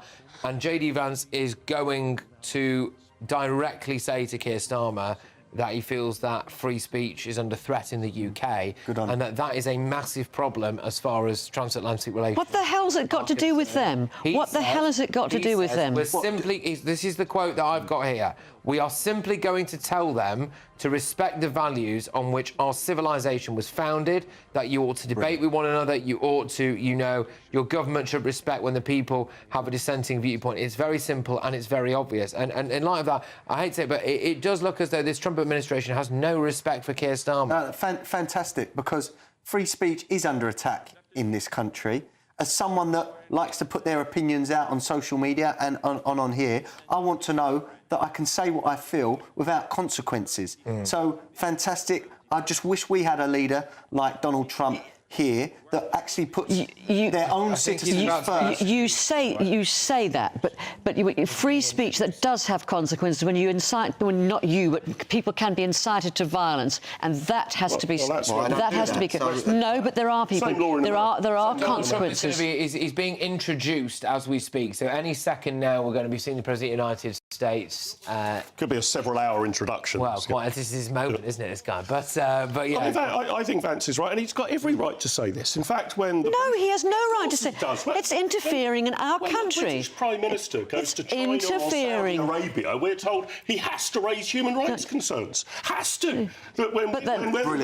Interfering. Had to raise all these human rights concerns about the Qatar World Cup. The human rights issues with the Uyghurs in China is completely different. Answer what Mark just said. We are allowed to comment on the freedoms in countries. Yes, but he is dictating. He is dictating. He is dictating. He's when absolutely. We go to China and say your human rights regime is a disgrace. Is that us dictating? And here we go. Chinese. OK, guys, everyone be quiet, because here comes the President of the United States, Donald Trump, in Miami. There he is. Let's go to it.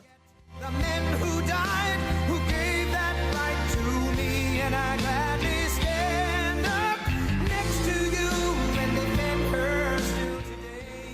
OK, there he is, pressing the flesh. He's on the way to that podium there any second now. We're going to be hearing what he's going to open up with. And acknowledging the crowd. You've got some dignitaries there. Elon Musk is there. I wonder if you... The thing about this is anything can happen. He can say anything. He can go off on anything. You just don't know. And the questions from the press are going to be interesting. This is why you've got to be glued to this guy, because absolutely anything could happen for as long as he decides to talk. We're going to bring it to you right here on GB News as he's drinking in the applause there, isn't he? Soaking it in from the crowd in Miami. Earlier on today, he said one of the most controversial things, even for Trump, that he has ever said, that Zelensky is a dictator, that he needs to end this war, and that Zelensky better get a move on when it comes to elections, otherwise he's not going to have any land left to protect. So, he's going to have to raise that at some point. I do wonder whether or not he's going to make his move to that microphone any moment, so you can actually hear from the President of the United States, not just me, which I'm sure everyone watching and listening to this now would much prefer, myself included. But yes, it's been a ridiculous state of affairs going on at the moment. This relentless back and forth. The other rumour doing the rounds today, I must say, is that Trump is saying that he might, this is reported, he might pull all the US forces out of any country that joined NATO in recent years, which I think is quite a lot of the Balkan states as well. What does that mean? Italy, in response, are now upping their military. I'll just say it again. Why on earth did we all decide that we were going to get rid of our militaries pretty much? You can fit the standing army of Great Britain into Old Trafford Football Stadium with something like 10,000 seats still spare. Do remember, in his last term, he warned all European leaders about their military contributions. And most have failed to get to the 2.5%. Yes. Well, you're going to have to do it now. So this isn't a surprise. He warned them. He trailed this. Well, I mean, it's possibly a shock to everyone that Trump is doing, in part, what he actually said he would do. Let's go now. I think he is finally going to start talking. Here's President Trump. Thank you very much.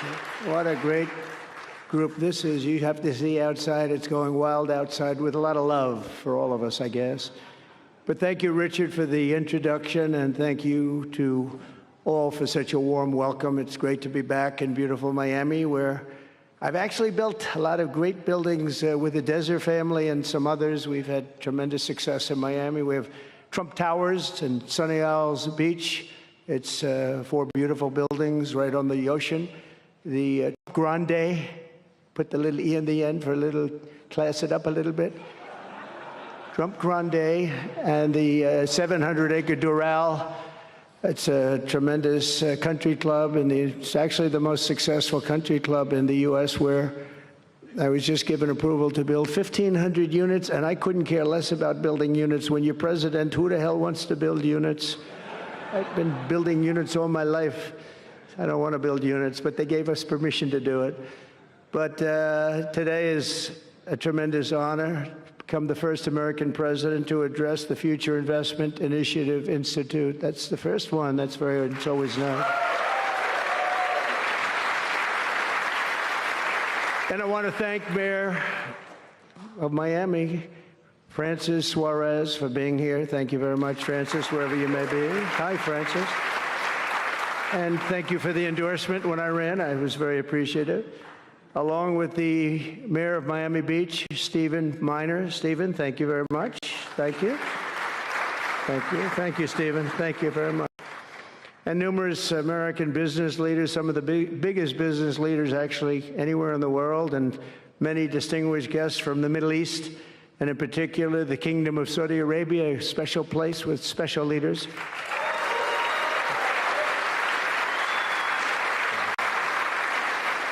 And including FII Institute Chairman and Governor of the Public Investment Fund, which is a seriously big fund. Yasser, I see you there. Stand up, Yasser. Everyone knows Yasser. Thank you. Great guy, great person. And Finance Minister Mohammed, thank you very much. Thank you, thank you very much. Good to see you again. That's pretty good, Finance Minister of that part of the world. That's not bad. Other parts of the world, not so good, but that one is good. And many other senior government leaders. I also want to recognize the Kingdom's ambassador to the United States, Her Royal Highness Princess Rima. Ooh, very popular. Very popular. Wow, that's very nice. sitting next to Elon. Wow, you couldn't do better than that, huh? As well as my own special envoy to the Middle East, who's really done a fantastic job, Steve Witkoff. Thank you, Steve. He's been busy. And Michael Waltz is here. Where is Michael? Michael's been so busy. They've been going back and forth and back. And a woman who is just voted the most powerful woman anywhere in the world. No, I'm going to go with Princess Rima, but she was voted the most powerful woman anywhere in the world, Susie Wiles. Thank you. Thank you. Most powerful woman. That's pretty good. We have to talk to you about that, Susie. That's pretty good. And also, we all know Jared Kushner, a very special guy. Thank you, Jared. Thank you, Jared. And Elon Musk. He's been making a little news lately, hasn't he, though? Very positive news. Stand up, Elon. He's a great guy.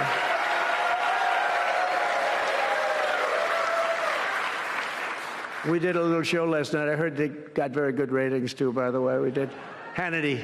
Sean Hannity was fantastic, a fantastic man, a fantastic guy, and he did a show, and it was great being on the show with you last night. I come today with a simple message for business leaders from all across the nation and all around the world. If you want to build the future, push boundaries, unleash breakthroughs, transform industries, and make a fortune, because you want to make a fortune. Most of you have already made a fortune. I don't want to say that. There's no better place on earth than the current and future United States of America under a certain president named Donald J. Trump. I think that you're going to do very well. They're saying that November 5th, Election Day, 2024 will go down as one of the most important days in the history of our country. They said in 129 years, the most consequential election. I don't know if they're right about that or not, but it sounds good. I wanted to see if I could get a couple of more years tacked on, but I figured the fight wasn't really worth it. 129 is a lot.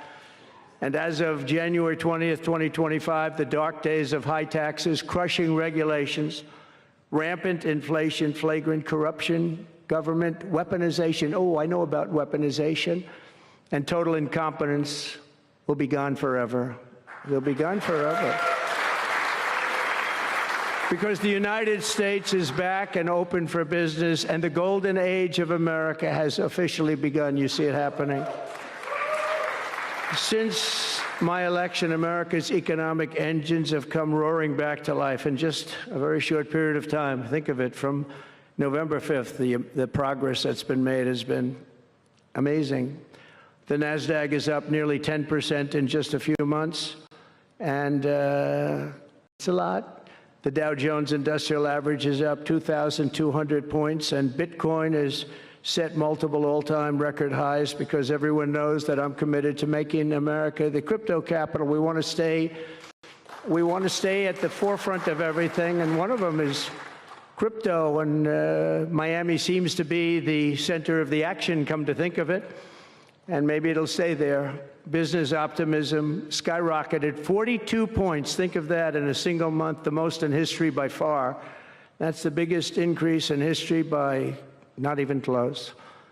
The ISM index of manufacturing activity surged into positive territory for the first time in many years. Amazing.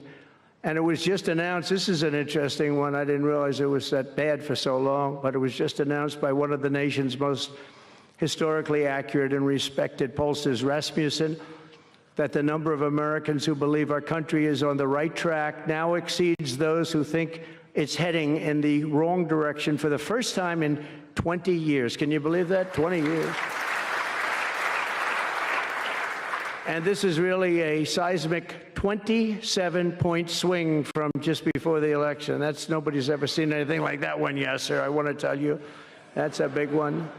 The best and most successful business leaders on earth are now racing to invest in the United States. Since November, DeMac has announced plans to invest $40 billion in the U.S., creating at least 10,000 jobs. SoftBank has announced investments of between $100 and $200 billion, creating at least 100,000 American jobs. Oracle and OpenAI and SoftBank are now collectively committing $500 billion to keep the United States on the cutting edge of artificial intelligence, and so many more. I mean, so many companies that want to come to the White House and have a little news conference all the time. I said, why don't you just announce it? But they want to come, and I'll do that. I don't mind doing that. I say anytime they want to go 10 billion or more, I'm there. 10 billion or more. But on his recent visit to the White House, the Prime Minister of Japan announced he anticipates Japanese investment in the United States of well over $1 trillion, and we're working on an Alaska pipeline already, which is the closest point to Asia. And as you know, the ANWR, which we've started, Ronald Reagan couldn't get it approved. Nobody could get it approved for so many years. Couldn't get it approved. I got it approved. Actually, I got it approved twice. I got it approved, and Biden ended it. That was a shocker, but we just got it approved again, and we're going to be, it's probably the largest deposit maybe anywhere in the world, just by itself. It's, they say, of similar size to Saudi Arabia, so we hope that's correct, but all of this is only happening because of the world-changing results of the 2024 election. We won the House. We won the Senate, the White House, and the Electoral College, and the popular vote in a landslide. We also won all 7 swing states, and all 50 states shifted in the Republican direction for the first time ever. So every state, every single state of the 50 states shifted Republican. It's never happened before. Either way, it's never happened.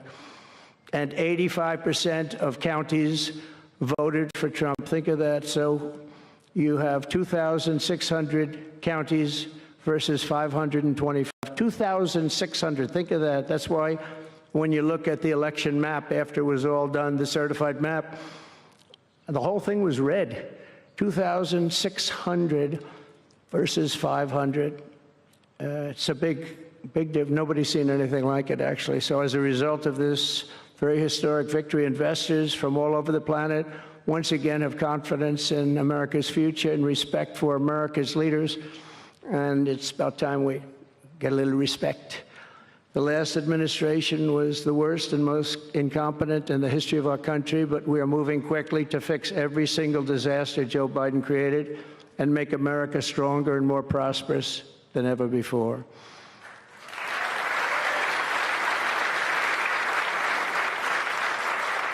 Our first and most urgent mission is to remove the criminals that Biden allowed into our country with the ridiculous and very dangerous open borders policy. They came from all over the world. They came from prisons and jails. They came from mental institutions and insane asylums. They were gang members. They were drug lords. They came from all over, and they were allowed to come into our country. And we're getting them out in record levels, just like they came in record levels. I want to thank Tom Homan and Christy, who was just she's doing a fantastic job, governor of South Dakota, and Tom Homan, you know, and they are doing a fantastic job, and the results are incredible. And every country is taking them back. They're sending their criminals to us, and they're all taking them back. We had a little problem with a couple of them that very quickly. And because some said, we don't really want MS-13 back in our country. But I said, congratulations, you're taking them back. And they take them back. And by the way, Europe and other places ought to start also doing that. They better start looking at immigration, because it's really hurting very, very badly. And they better get smart, and they better get tough before it's too late. We're also working to end the highest inflation in our country's history, all caused because they played with our energy policy and wasted money on the Green New scam and other things such as that. And they wasted monies at never seen before levels. If Joe Biden had simply held federal spending at the pre-pandemic levels we had in 2019, right now we would have virtually no inflation. We're trying to balance the budget immediately, and because of the tariff income, which is really, it's already turned out to be amazing, actually. It's really meant more for bringing countries and companies into our country, but it's the numbers are rather staggering because we're the big piggy bank that everybody wants to be, and they can play games and they can say, well, there'll be retribution and, you know, equal this and that, but they can't be equal. But we want to keep it so that we're the big piggy bank, and if we had years like we did the last 4 years, that wouldn't have lasted too long. So we're not promising it, but, you know, all of these things could happen. We hope to balance our budget, so I don't want to promise it, because if I do and we come about $10 short, the fake news media back there would say, we have breaking news. He did not make it. He did not make it. But we'll get it done very soon. It might not be this year, but it could be this year. Actually, we have a chance at getting it even this year, which people would be shocked at because they were talking about 10 years, 15 years, 20 years from now. When I took office last month, we inherited the consequences of inflation. That was more than 4 times what it was when I left 4 years ago. Think of that. I left, it was at 1.4%. And the annual government spending over $1.5 trillion more than projected in 2020 alone. $1.5 trillion. But under the Trump administration, all of that is changing faster and more dramatically than anyone ever thought possible. They didn't think it was possible to do what we've done in just a very short period of time. We've accomplished more in 4 weeks than most administrations accomplish in 4 years. On my first day in office, I imposed an immediate federal hiring freeze, a federal regulation freeze, and a foreign aid freeze. I signed an order creating the Department of Government Efficiency and put a man named Elon Musk in charge. Thank you, Elon, for doing it. Thank you very much. And he's doing a great job. I wish you could have seen him last night. It's really, you know, he's a very committed person. He's a very serious person.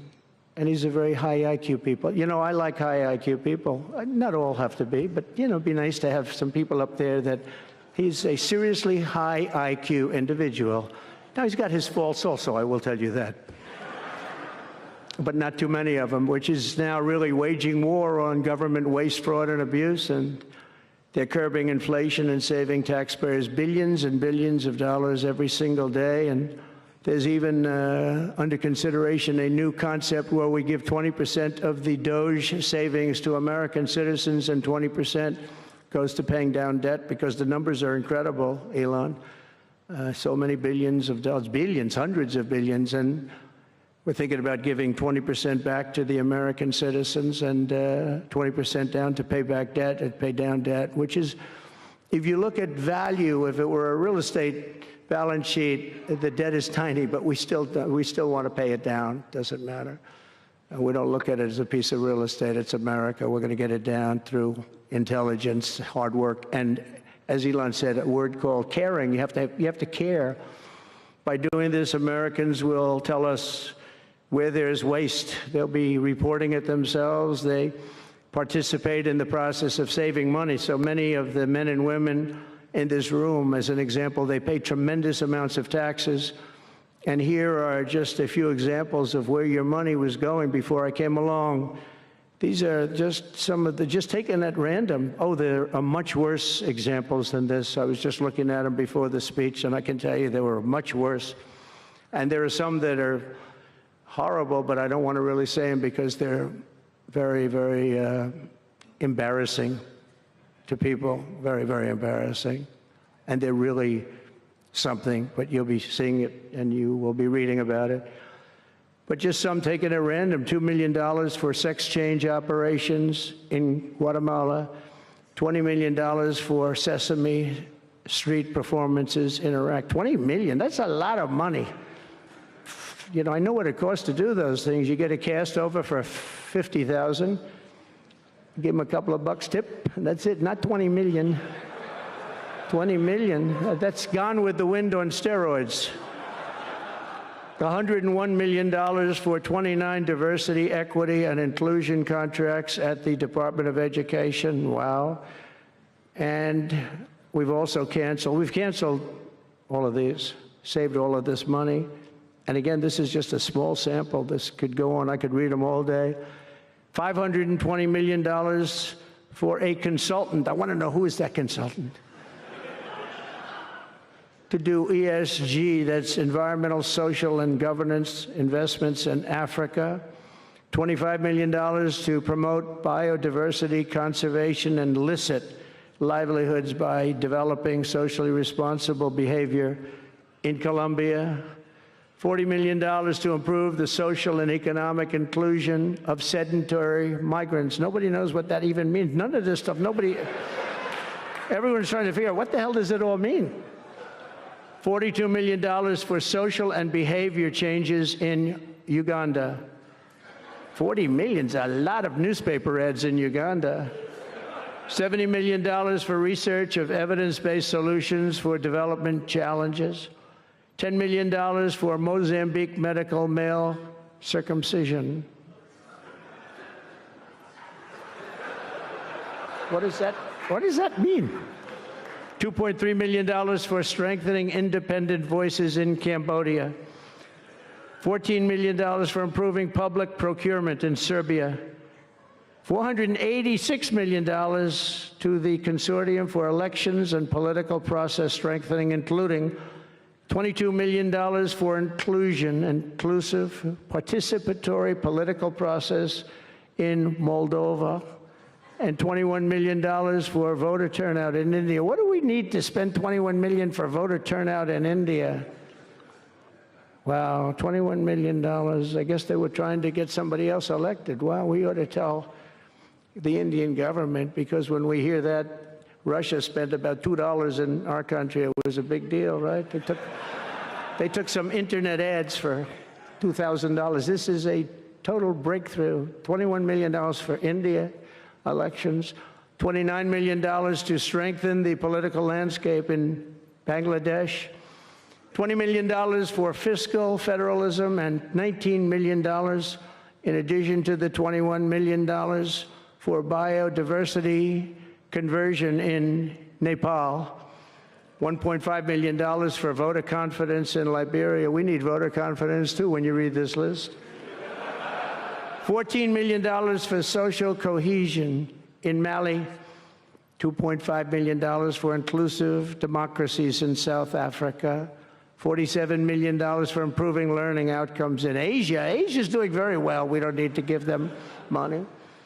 And in another program, $50 million plus another $50 million for condoms for Hamas. Do you know about that? $100 million for condoms. Condoms. Does everybody know what a condom is? For Hamas, $100 million. And these are just some. I could read this list all day long. I just don't want to bore you. But these are just some, and not nearly as bad as others. And some are just, I just don't want to say them because they're too incendiary. We're also finding tremendous abuse, waste, and fraud in Social Security. Social Security is, what's happening there is going to be one of the great potential scandals in history. On the program, there are over 4.7 million Social Security numbers from people from 100 years old to 109. Think of that. Now, over 100, there aren't a lot of people that make it. Hopefully, most of the people in this room will make it, but historically, you don't have thousands and thousands of people. But listen to this, 3.6 million people are on Social Security rolls from the age of 110 years old to 119. Do you think there are really that many? Those people are seriously old. But it gets worse. 3.47 million people are on Social Security from the age of 120 years old to 129 years old. 3.9 million people